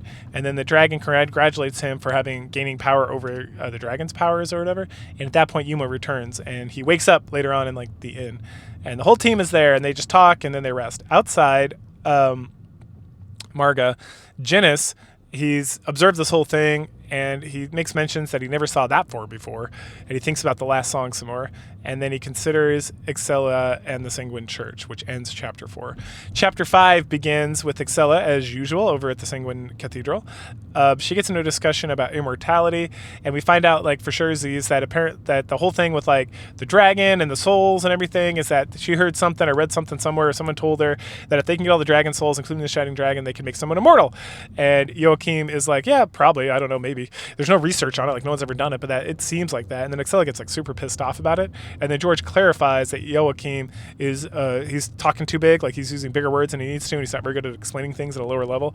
And then he tries to, like, calm down Excella, because, yes, the plan is they're going to make the king immortal so he can continue to rule, and yada, yada, yada, yada. And then she demands they come up with plans to get the rest of the souls and whatnot. And then she talks a little bit more about like the succession crisis and stuff and leaves. After she's gone, Zest and George talk about Excella, and how Excella is like very scared of like the Shining Dragon, but that Zest still wants to fight it. And then Zest leaves. And then George mentions to Joachim that with Excella unable to control the Shining Dragon, that they're going to have to adjust their plans. They both then praise Deus, because apparently the church they belong to praises Deus, and they want to bring him back. We head back over to Excella. Yeah, it's just spending so much time over here. And her and Beatrice talk for a little bit. Excella talks about how, despite the legacy of the Dark Elves and supposedly the other betrayals that Beatrice has done, that she trusts her completely. And then she asks if she can. She's like, hey, would you mind fulfilling a request? I'm not giving you an order because we're friends, and I just want to know if you'd be willing to do something. And then Beatrice is like, for surezies. And she's like, are you sure it's about George? And then we don't find anything else about it at that point. So, but we head back over to Yuma, and he's thinking about the elf in the village. He's thinking about, God, what is he thinking about? He's thinking about the story of like the boy who was like raised by elves in the village and all that stuff. That's like not his story, that I thought was his story at first, but it ends up being like someone else's story. And so he thinks about that. And now the village was attacked, and that's how like the dragon lost control the first time, and then it wiped out like the whole village. And then we see like the mysterious girl again. Then the next morning, there's an argument. Oh no, Argnum asks about the king, and they're and it's like, oh, the king's okay, he's gonna recover. He's very injured. Him and Burr are pretty turned up, but they're recovering. And then the talk turns to the Empire. And how lately, after the last little attack, the Empire's been like super quiet. Probably because they're just out looking for dragon souls. Leston then mentions that something is out on the coast, like there's like a ruins or something. There might be another dragon soul out there. So that becomes our next destination. So we head out there, and on the shore, we find some Imperial forces. Of course we do. Inside like a coral cave, there's another dragon. A dragon soul is supposed to be here. And then at some point, Leston's like, aha, it was a trick. And he promised that he would kill Yuma if he ever lost again. And so he tricked us into coming out so he could do it. And so because Yuma lost control a little bit back there, he has to die. He then brings up the village that is, the village we keep having dreams about that was destroyed. And then Yuma's like, I don't remember anything about that. And so we fight. And then after we beat Leston, Yuma says he can control the dragon because friendship is magic. And with his friends, he's been able to stop the berserk twice. And so if he continues to grow his relationship with his friends, that should keep going. He goes through a list of all the friends in the party, and each one like helps them. And then because of the magic of friendship, this convinces Leston that Yuma's doing great and that he should join the party as well. He mentions fulfilling the task that was given to him by his master, who is dead. No further explanation at this point. Just kind of like, all right, hand wave away this for now. And then he says, aha, double backhanded tricks. Like plot twist number 2. He brought them out here to get a dragon soul, which was a trick so that he could kill Yuma because he lost his powers to control the dragon. But that was also a trick. He just wanted to test Yuma and to make sure Yuma was committed to like the cause or something, and that was the task his master gave him. And so Yuma's passed, and I'm like, the fuck. And then Lester, he doesn't join the team yet. Then he goes back to his soldiers. Kirika tries to get him to stay with the team, but he's like, no, not right now. I will later. Don't worry. Back at the end, Yuma remembers Leston's words. He asks the dragon about it, and he's like, I'm so confused what's going on here. And then the dragon reveals that all these dreams and destroying the village and all this stuff, it's a previous vessel that contained the Shining Dragon before him destroyed the village. And again, I was like, up to this point, I was like, oh, I thought it was Yuma this whole time. Anyway. And then the dragon's like, I will tell you nothing further. Of course. So the next day, the king has finally woken up. We head there to talk. Sonia cries. She's so happy. And then the next steps are discussed. At some point, the dragon souls, it comes out the dragon soul may be in a high elf ruins. And then that Leston might know where it is because his soldiers have been noticing something going on. And then the king asks Leston to join the squad. And now he's like, all right, well, if I'm ordered to do it, I'll do it. And the king is like, yes, I'm ordering you to do it. And he's another Dragoneer. He has a flute, kind of like Excella, if I remember correctly. Like his spear. He has another spear flute. I guess Excella has a lance, so it's slightly different. Anyway, Kirika gives him a hard time about refusing before and being an asshole. And then it's like, cool, let's figure out and go knock this thing out and see if we can do this thing. Everyone teases Leston some more, and then he kind of argues a little bit about not joining the team and needing his troops. And we talk about his troops are awesome. They don't need him. And then he finally joins officially, and then we head out. At this point, we finally go to the old desert, which is like a big sand desert, like the Sahara, which is right past the craggy desert, which is like Utah, Arizona. Anyway, when we get there, Kirika's like, wow, there's a lot of dragon souls around here. And Leston's like, hey, you better just focus on the world ones. We also find a grounded pirate ship, which is cool or whatever. Kirika then senses a dragon mecha, so we go and hide in the ship, which is confusing because we've kicked the shit out of every dragon mecha we've ever fought in this game, but we do. And then while we're in there, we notice that it's Beatrice riding around on Gungir, one of the spears, the 3 spears of Excella.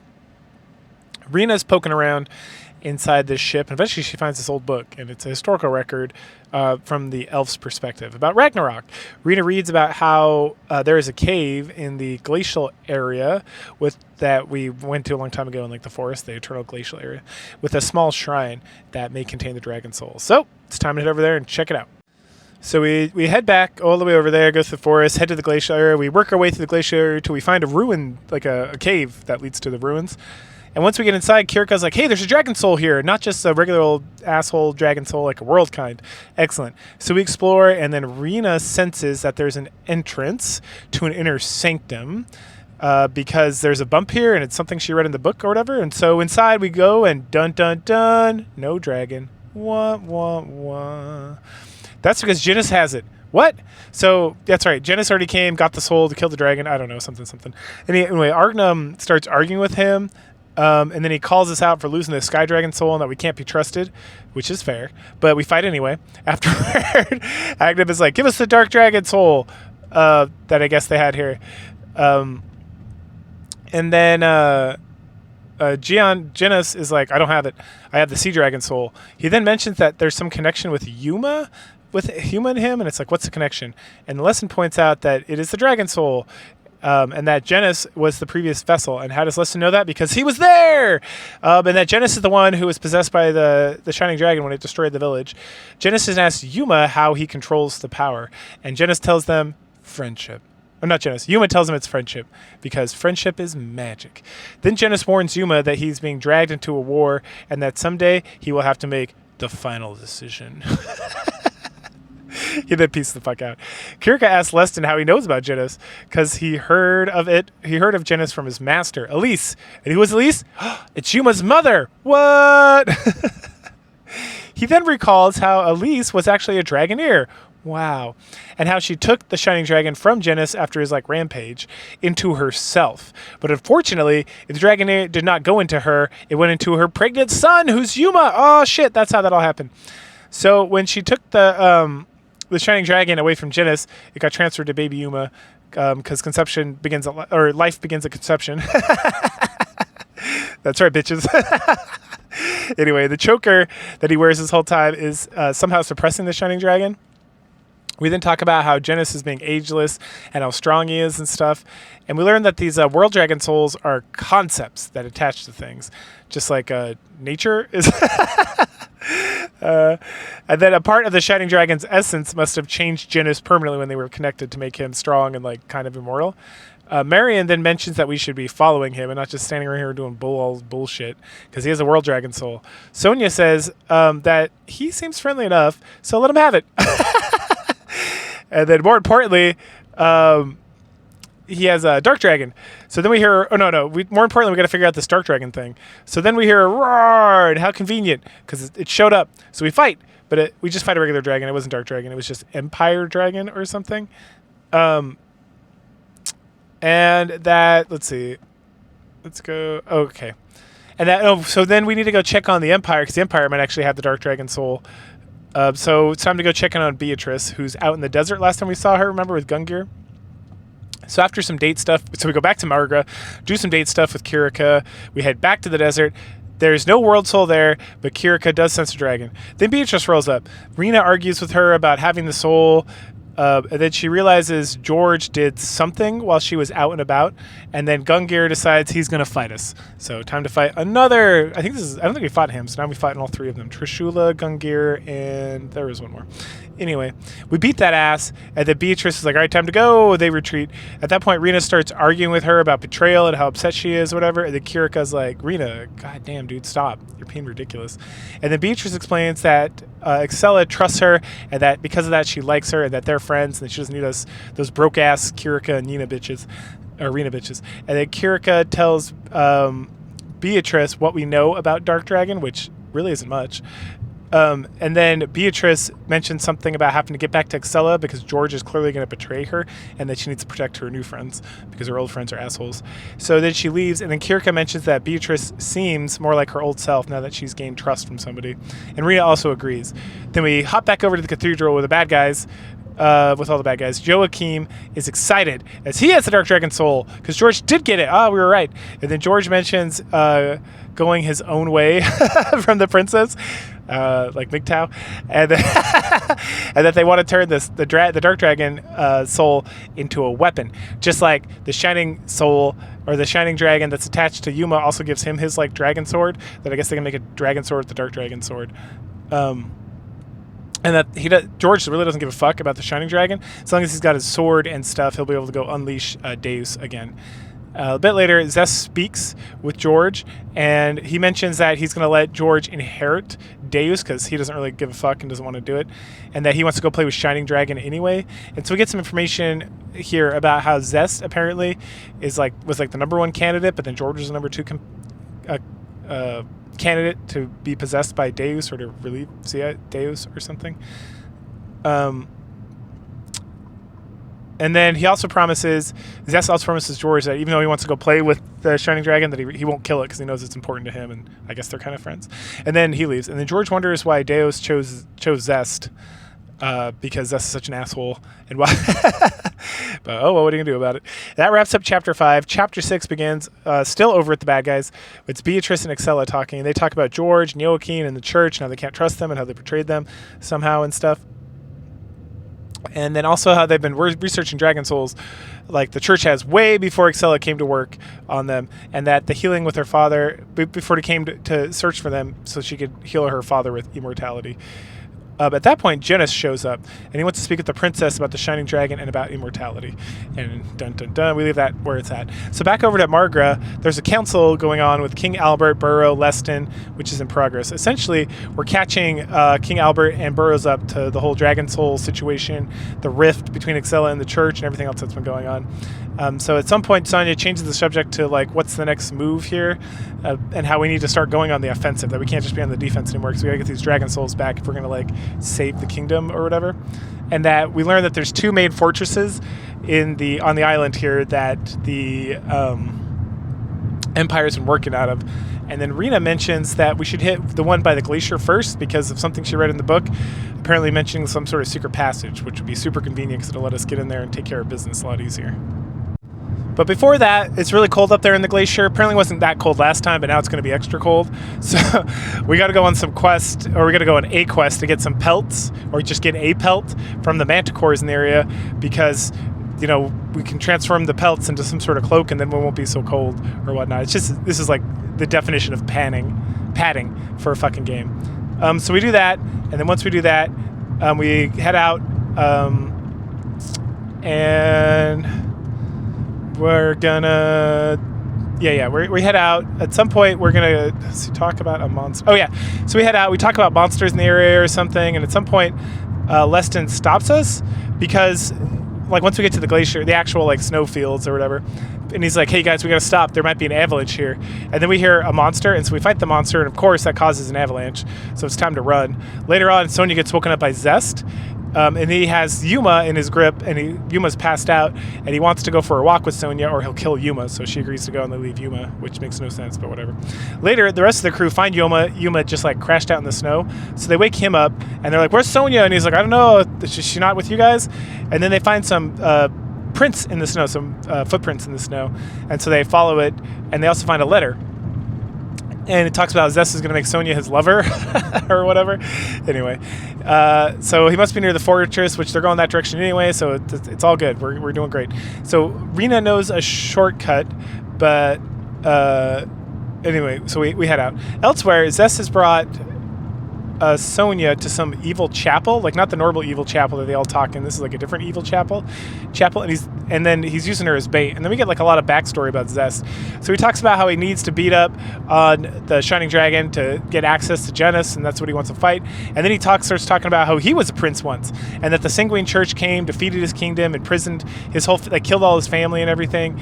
And then he's like, well, I guess if I want to survive, I got to join these people.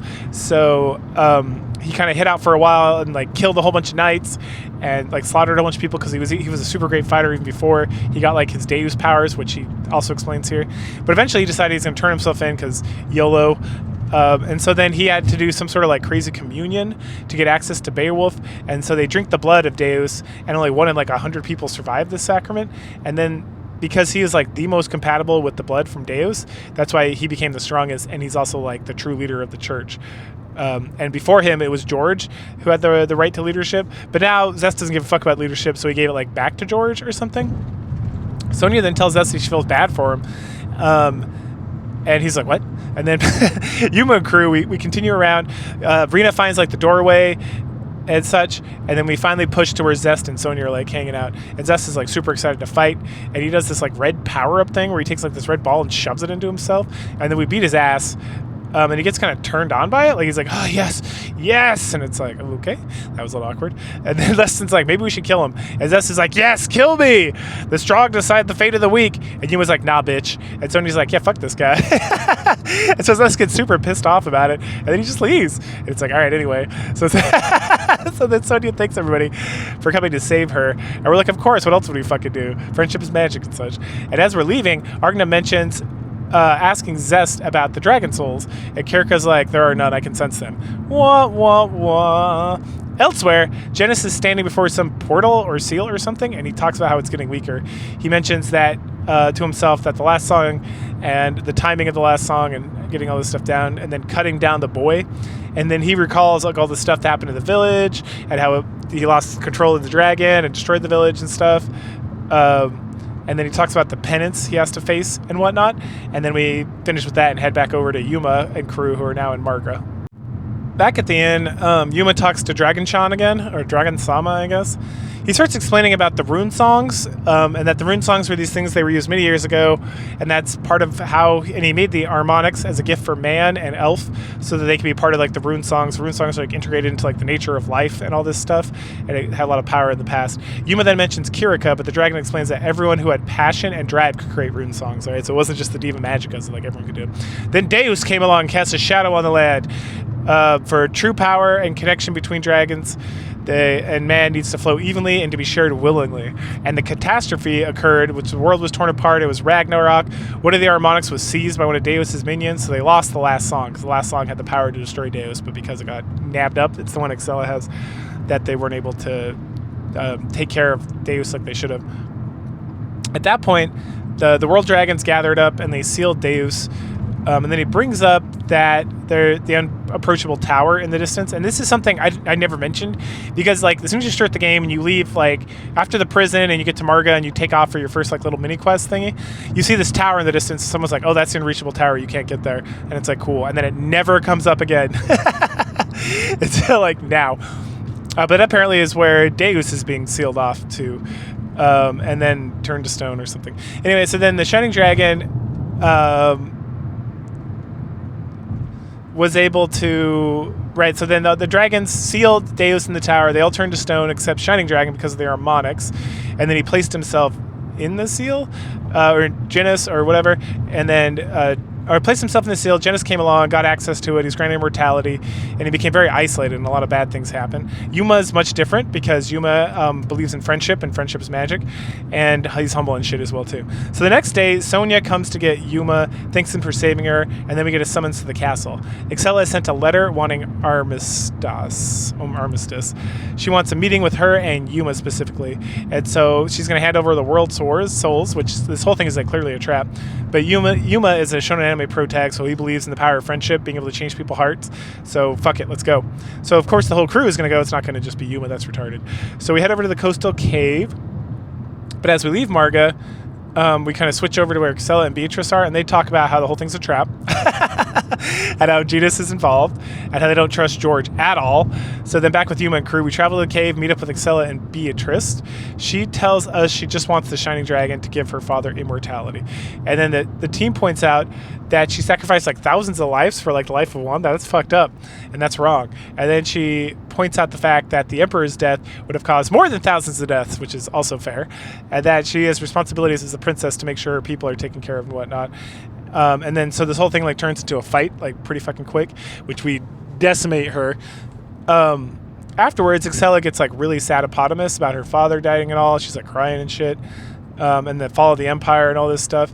And then Yuma gets swayed a little bit because anime pro tag. And then like Leston is like, who's like hundreds of years old and stuff, is like, hell no, dude, we're literally in a war. You can't just like fucking give her like the immortality. The fuck are you thinking? Use your head. And then while on the other side, Beatrice is making fun of the princess for being so emotional, which is delightful. Excella is willing to take like a leap of faith with us, and she's willing to give us the souls in the promise that maybe we can do something, or she just like wants to end this or whatever. But unfortunately George shows up, and then he uses flashbang magic, of course, and then he calls her a traitor and says she ordered an assassination of the Emperor because the Emperor's dead. Holy shit. And then Beowulf wants the souls back right now, and then Excella has been branded like a heretic and an outcast, and all the nobles and leaders of like the Empire are like turned against her because of the lies, and of course it's lies. But then the princess but then George apparently has set forth like a perfect trap, brought her out here, caused some stuff, sent letters, got like all the people who don't like her in the first place to like go along with it and whatnot. So sucks to be her. He laughs, and then he summons Caliburn, which is like, there's like the twin swords of dragons. So the dragon machina, there's like three spears, which are hers, and then he has like twin swords or something to capture her. And then Excella calls out to Caliburn, being like, I'm the princess of the Empire, you can't do this. But then Caliburn, who now considers George his master, and then Joachim shows up and explains that they turned the Dark Dragon souls into the Imperator, which is this new dragon sword, the Dark Dragon sword that George has, and which it controls dragon mechana even better than the harmonics, because again, the harmonics are like made for the Shining Dragon, not necessarily dragon mechana. Anyway, so then George orders Caliburn to kill us all, so we beat the shit out of it. And then George reveals that he wants to resurrect Deus, and that he will use the sword to control the souls to unlock the seal. The crew is tired from all the fighting, but so I don't know if we could beat this guy for sure, even though we definitely could. But Genis shows up to save the day. He starts fighting George and orders us all to leave. After they are gone, and then it's just Genis and George. Genis is like, I want to make a deal with you, and that ends chapter 6. Chapter 7 begins with the cathedral, where George and Genis are having like a little chatty chat. Genis wants the energy from all the dragon souls, and in return he will give him the dragon soul that he has, so that he now has all the dragon souls except Shining Dragon. Joachim mentions that they can just charge the souls later, so fuck it, why not? So cool, that happens. Over in Marga, the crew fills in King Albert. Yuma is determined to save the world from another catastrophe, or I guess catastrophe has been going on for 1,000 years or something. And then he begs King Albert for help, which the king is like, that's funny, it's like a role reversal. Right, because I was begging you for help, and now you're begging me for help. So what's Yuma's plan? So first he's going to talk to Janice, then we'll have more information, probably. And then we think, and so we think he's going to be over in the village that got destroyed, or at least maybe they can go there and find some information.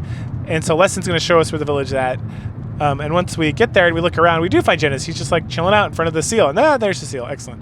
So we ask him to help us keep Dio sealed. And he's like, no, I don't want to keep him sealed. And the Karaka is like, what about the dragon soul you had? And he's like, oh, I gave it to George. And then Argnum gets mad. And so we fight, of course. And then afterwards, he is super glad that we finally surpassed him in all things fighting related. And he admits that he wants to kill Deus and end Ragnarok for good. And that he wants to activate the last song. But it is not, last song is not a weapon. It is a dream. Okay, sounds good, hippie. Anyway, to activate it, we need all 7 harmonics, so we have to get Excella. Janice then questions Yuma's desire to save the world, and then they talk around this for a little bit. Janice then calls out the dragon for not telling Yuma about what is required to save the world. He then leaves. All right, next up, step number 2, we need to find George. So we decide to go to the sand desert because that's where the information about the forest or something, or the information, so the other fortress is like over there, I think. So that's the next step. So working our way over to the fortress in the sand desert, we come across a rest area. Then Leston tells us he's going to go talk to some contacts in the area and that we should just wait here. So we do. And in the morning, Leston returns. George is here, but there's also there's no secret way to get in, so we have to do a frontal attack. And so we head over to the fortress, and right as we're getting there, Beatrice and Excella are like escaping out of it. And Leston's like, all right, let's go. And this distraction's going to be great because it'll be easy to get inside the fortress. And then Yuma's like, no, friendship is magic. We're going to go help Excella and Beatrice. And so we do. We go help her, and everyone's like, yay, let's do that. That sounds great. Marianne finally convinces Leston that she is strong, and so we need her as an ally, but also she's got the 7th harmonic, harmonic, which we need to create the last song to save everybody. So that finally gets him. So the chase begins. We catch up, and then we're surrounded by a bunch of like assholes in like the crags area. And then once we save her, she questions why, and we tell her that that we can talk more over in the caverns once we're a little bit more safe. So Excella tells us, once we get to the caverns, that George has been behind a lot of her problems, like the succession crisis and everything else. And not only does he have control over the 2 dragon mecha for the sword, but also the 3 spear ones as well. And because his sword that they created overwhelms her song that was used to control the dragon mecha, but the dragon mecha are also her friends, so that's extra sad. So we tell her to join us to help kill George. She questions us, believing why we believe her so quickly and why she would want to join, why we think this is not a trap. And we say that because she cried, that she's sincere. And then Rena calls out Beatrice, and Kirika's like, Rena, Jesus. And tells her to be honest about her feelings instead. And so Rena begs Beatrice to tell us what happened. And so we find out that the Beatrice caught a thief that was trying to steal her harmonic in the Elven land, and then drove him off, but then the guy set a fire to the storehouse. And so as she was putting it out, the elves came around and started accusing her because of racismus. And so she ran, and then was like, fuck it, I guess if no one's going to believe me, I'm just going to live the prejudice that people put on me. So then she's about to leave when Rena calls her back. Rena apologizes for being a cunt, and then Kirika apologizes for being a coward. Fair. Because she believed that Beatrice the whole time, but was afraid to say anything. Oh. And then Excella releases Beatrice from her duty, but Beatrice is like, nah, bitch, I'm with you forever. We're best friends forever. And then she notices that there's an attack about to go down on Excella, and she blocks it. Oh no, it's George, that asshole. And then Beatrice is in like a real bad state. So he summons the spears, which are Excella's like dragon mechana, and then Beatrice calls him out for being an asshole, and then the dragon mechana start trying to resist. And then they are able to resist. And you know why? Because friendship is fucking magic. Literally, she tells George that they're not just spears, that they're her friends, and that's why they can overcome his like bullshittery. Anyway, so the Beatrice orders Excella to flee, and then the dragon mechana are like, yeah, you gotta flee, we're gonna fight George. And so then they all do their Kamehameha blast, and they blast the shit out of him real good. And at the last second, Excella runs over, and she gets caught up in like the blast matrix between George and the dragon mechana and Beatrice. And everyone's gone except Acela. So the assumption is that George is dead. Obviously, he's not. And then Dragon Mechana and Beatrice are also dead. So everyone's got to go mourn for that. And Acela is alive, but she's like severely injured. So we grab her, and the right as the Empire forces are showing up, so we're gonna run back to Marga. Once we get in there, Emma starts taking care of Acela, and we find out that she's gonna recover, but she's gonna be out for like most of the rest of the game. We then talk about what to do next. We mentioned that George is dead, which is not true, as well as Beatrice and the Spears, and that maybe we just need some restopotamus so that we can feel better. So we can do that. We can do some dates and all that bullshit. And then meanwhile, while we're doing that, over with Joachim, we find out that dun dun dun, the least surprising twist of all is that George is still alive. So then we head back over to Yuma. He hears singing. He goes out. He finds out it's his girlfriend Kirika, and then she's singing like the dirge for Beatrice's death, the death dirge or whatever. And then how Kirika feels like a piece of her has been torn out from her, and it's the same feeling she had when her mom died, because Beatrice is like an older sister. They talk about living for themselves and others, and then she learns a new song for our band class. The next morning, the plan is to hit the fort again, as the Empire should be in disarray, and they're really not in disarray at all. So now what? So then Argonum is going to distract them as we sneak in, and the lesson's like, I'm going to be a homie and I'm going to help you out. So they fight to set up a distraction, and they do a fucking fantastic job while the rest of us sneak in and head inside. So we push onto the forest with Yuma and crew.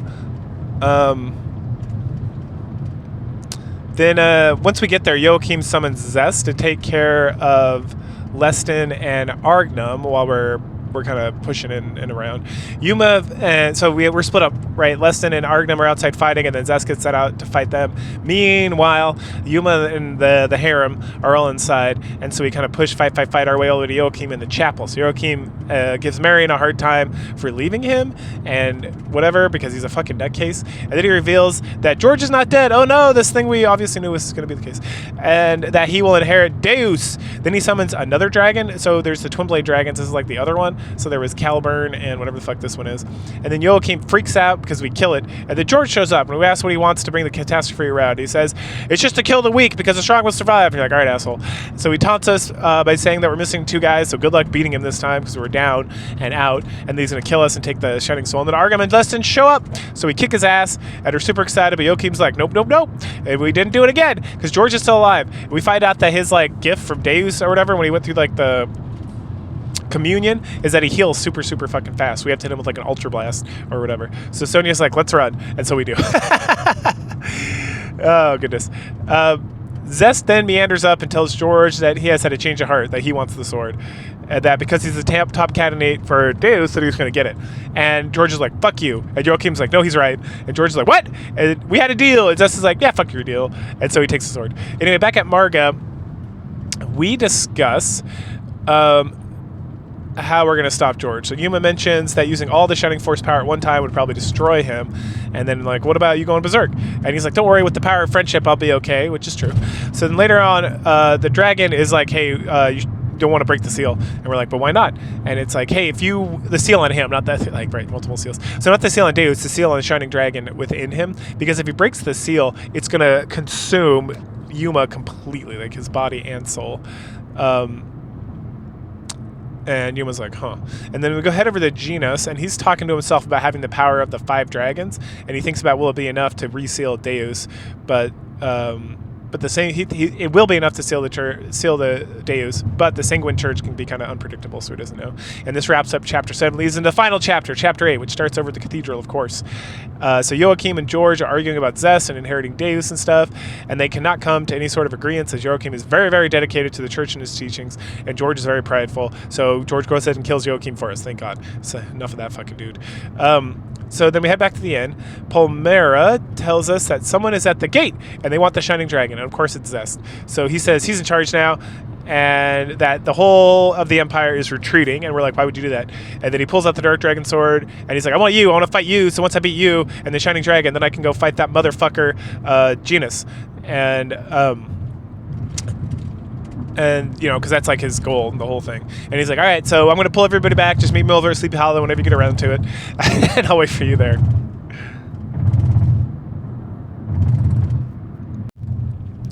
So now we head over there. And Zesta is super excited to fight. He doesn't care about Deus at all.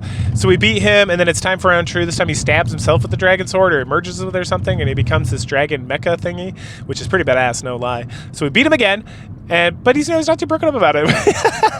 We talk about friendship is magic, and that's how we beat him, because he was a loner and we used friendship.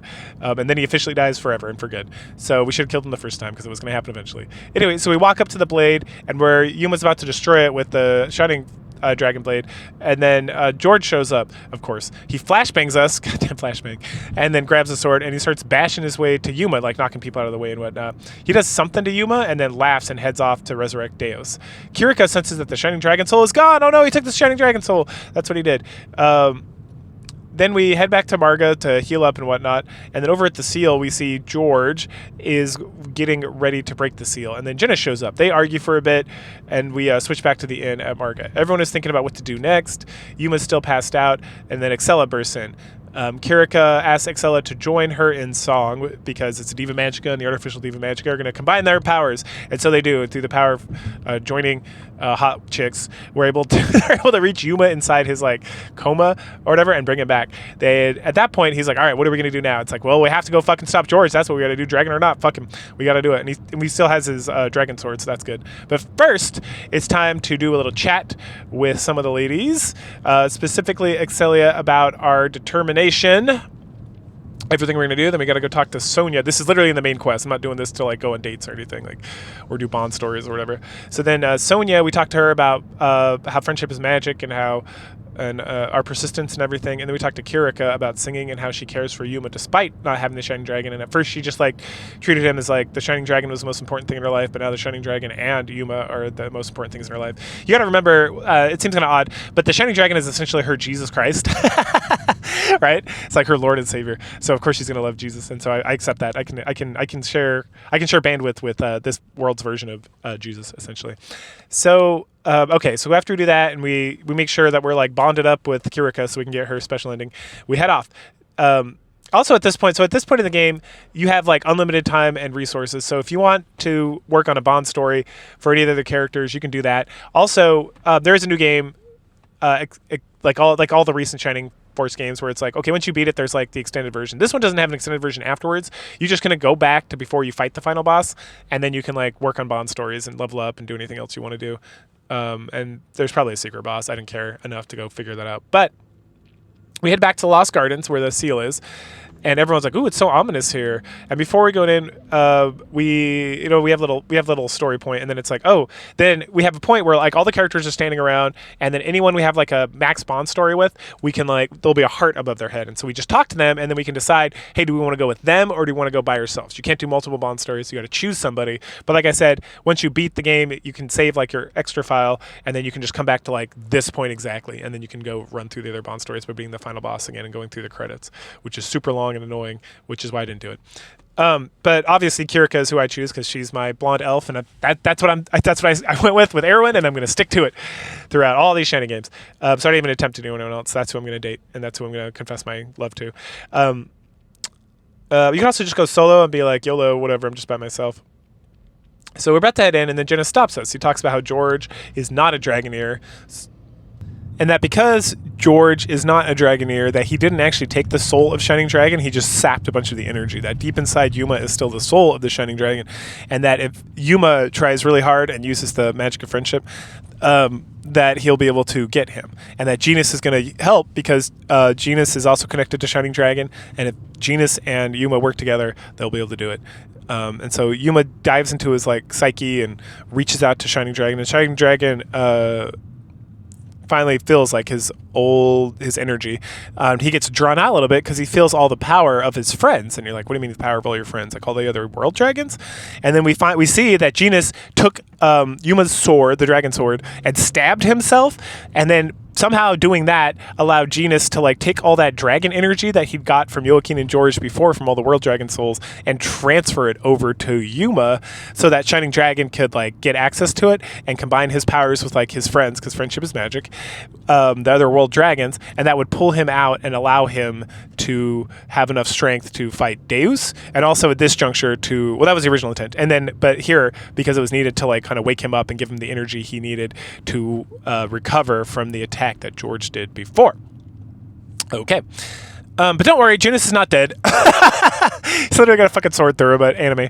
Anyway, so somehow he's then able to talk to Yuma about the loss of existence and then how to unlock all the power. And then Yuma shuts him up about it, and he's like, I'm going to do it. Don't worry about it. It is what it is. I got to save the world. I got to save my friends and the love of my life, Kirika.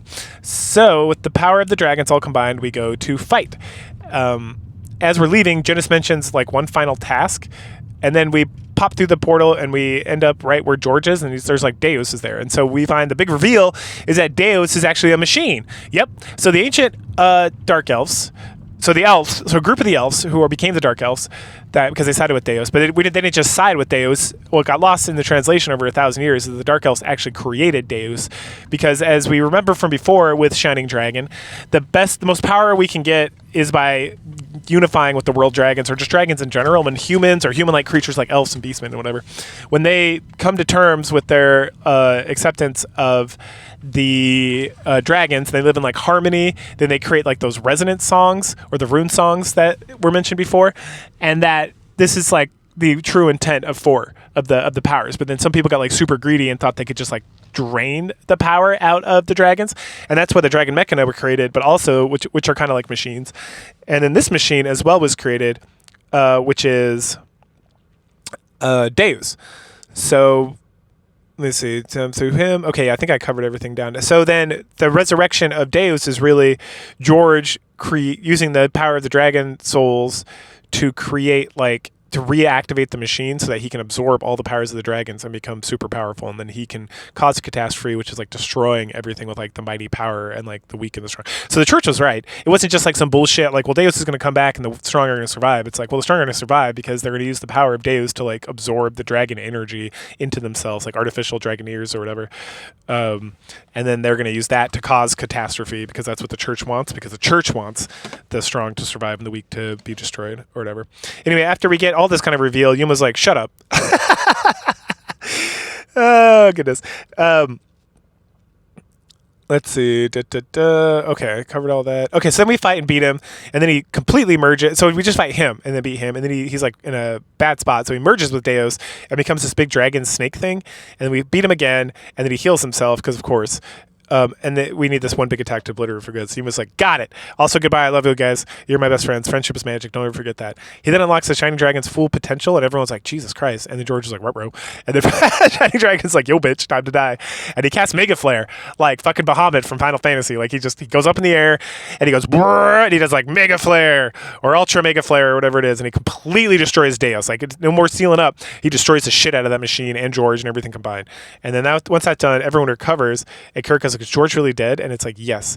And then Dragon, and this is Shining Dragon still, he's not turned back to human. He then says that he will seal this place completely so that nobody can come back here and try to recreate Deus or do anything like that again. And then Jenna stops him. And he's like, use the last song, cleanse the catastrophe instead. Don't just seal this place up. And the Shining Dragon says, yeah, that's a good idea. I guess we can't do that now that Excelia is here, which they were going to do originally. But remember, Excelia's like lance flute got stolen by the Dark Elves, essentially by the minions of Deus, and so they couldn't do that before. But now that they have all 7 of them, they can do that. And then Jenna says something about Yuma's sacrifice not being in vain, and then my girlfriend Kirika is like, and Sonia's also like. And we see Yuma, he's like in his like dark space, ready to accept his fate. Then he hears the Dragonair singing, and then the dragon appears to him, and they talk about the last song and about how the dragons lost faith in humanity, but then Yuma gave faith back to the Shining Dragon, and that he was able to show him that like the people of the earth, like the humans and the elves, are worth like being combined with, and that there is hope for like the world, and that part of the reason they just sealed Deus up and he like hit himself was because he had lost hope, but then he got it back and he got faith in the world and everything back. So that Shining Dragon is actually going to sacrifice himself instead of Yuma sacrificing himself, because essentially the reason they were talking about how the dragon Yuma would disappear is because once the Shining Dragon's full power is there, there's no way to like live with 2 different people in the same body. It's like too powerful. But if Shining Dragon sacrifices himself to completely destroy the catastrophe and end it for good through the last song, then Yuma is going to lose all that power, but he's going to be able to live. Right. And the Shining Dragon's like, now that I have hope again, I believe that you people will carry on, and I trust that you're not going to allow something crazy like this to happen again, so you guys will protect the world going forward now that like the world dragons are gone for good. So my purpose is over. My friends are all dead. It's time for me to move on. It's very like emotionally impactful. It's very good, very good, very good. And then he tells Yuma to live his life and be happy and have lots of babies with Kirika. And they say goodbye. So Yuma pops back up and everyone's super excited. They talk about the last song, about what the Shining Dragon did, and how he left them in charge of carrying forward the world to the future. At that point, they all head out and the credits roll. And they are so fucking long. Like, I don't understand. like, holy shit. They are and you can't skip, you can't fast forward. I don't understand why games do this. Like, the fuck, man. Just have a credits option. Like, no one wants to see your goddamn credits. No one's reading all that bullshit. Just have it like somewhere where people who like want to know can go look. Like when you're getting a job somewhere else. Like, it doesn't have to be like this. It doesn't have to be so fucking long. Anyway. Fuck. Finally, after all the credits, we get our like love ending. So I chose Kirika. So they're running around town because they can't find each other, and they like apparently Yuma's like, oh no, all the dragon, like the Leston and Rena like went back to the elf town, and then Argnum and Sonya, and well, Sonya's like ruling, and then Argnum and Excelia went back to the Empire, so it's like everyone's like gone. So he's like, oh, Kirika must have left too. No, I wanted to say goodbye. Like, I want to confess to her. I want to tell her I love her, or whatever. So he's running around, and then he bumps into her because she was running around because she thought he left, because they all like split up afterwards, I guess, because they all had their own fucking missions to do or whatnot, kind of like the pioneers from fucking Nikki Got Us Victory. So then they find each other and they hold each other and confess their love and talk about they want to be together forever. And it's super cutesy. And that's the end. That's Shining Resonance Refrain, which I thoroughly enjoyed. It was a fun game all around. So yeah, definitely recommend. And it's an interesting way to end the Shining series. Maybe they'll make another one someday, and I'll check that out. But this is the last one they made. Again, it was in like I think they remastered it in like 2021. So it's been like 4 years since they worked on this. So I'm sure it's still sitting around somewhere in Sega's like headquarters as like ideas of things they can bring back. But we'll see if it ever happens. But go ahead, like, share, subscribe, comment, and I will catch you guys later. Bye.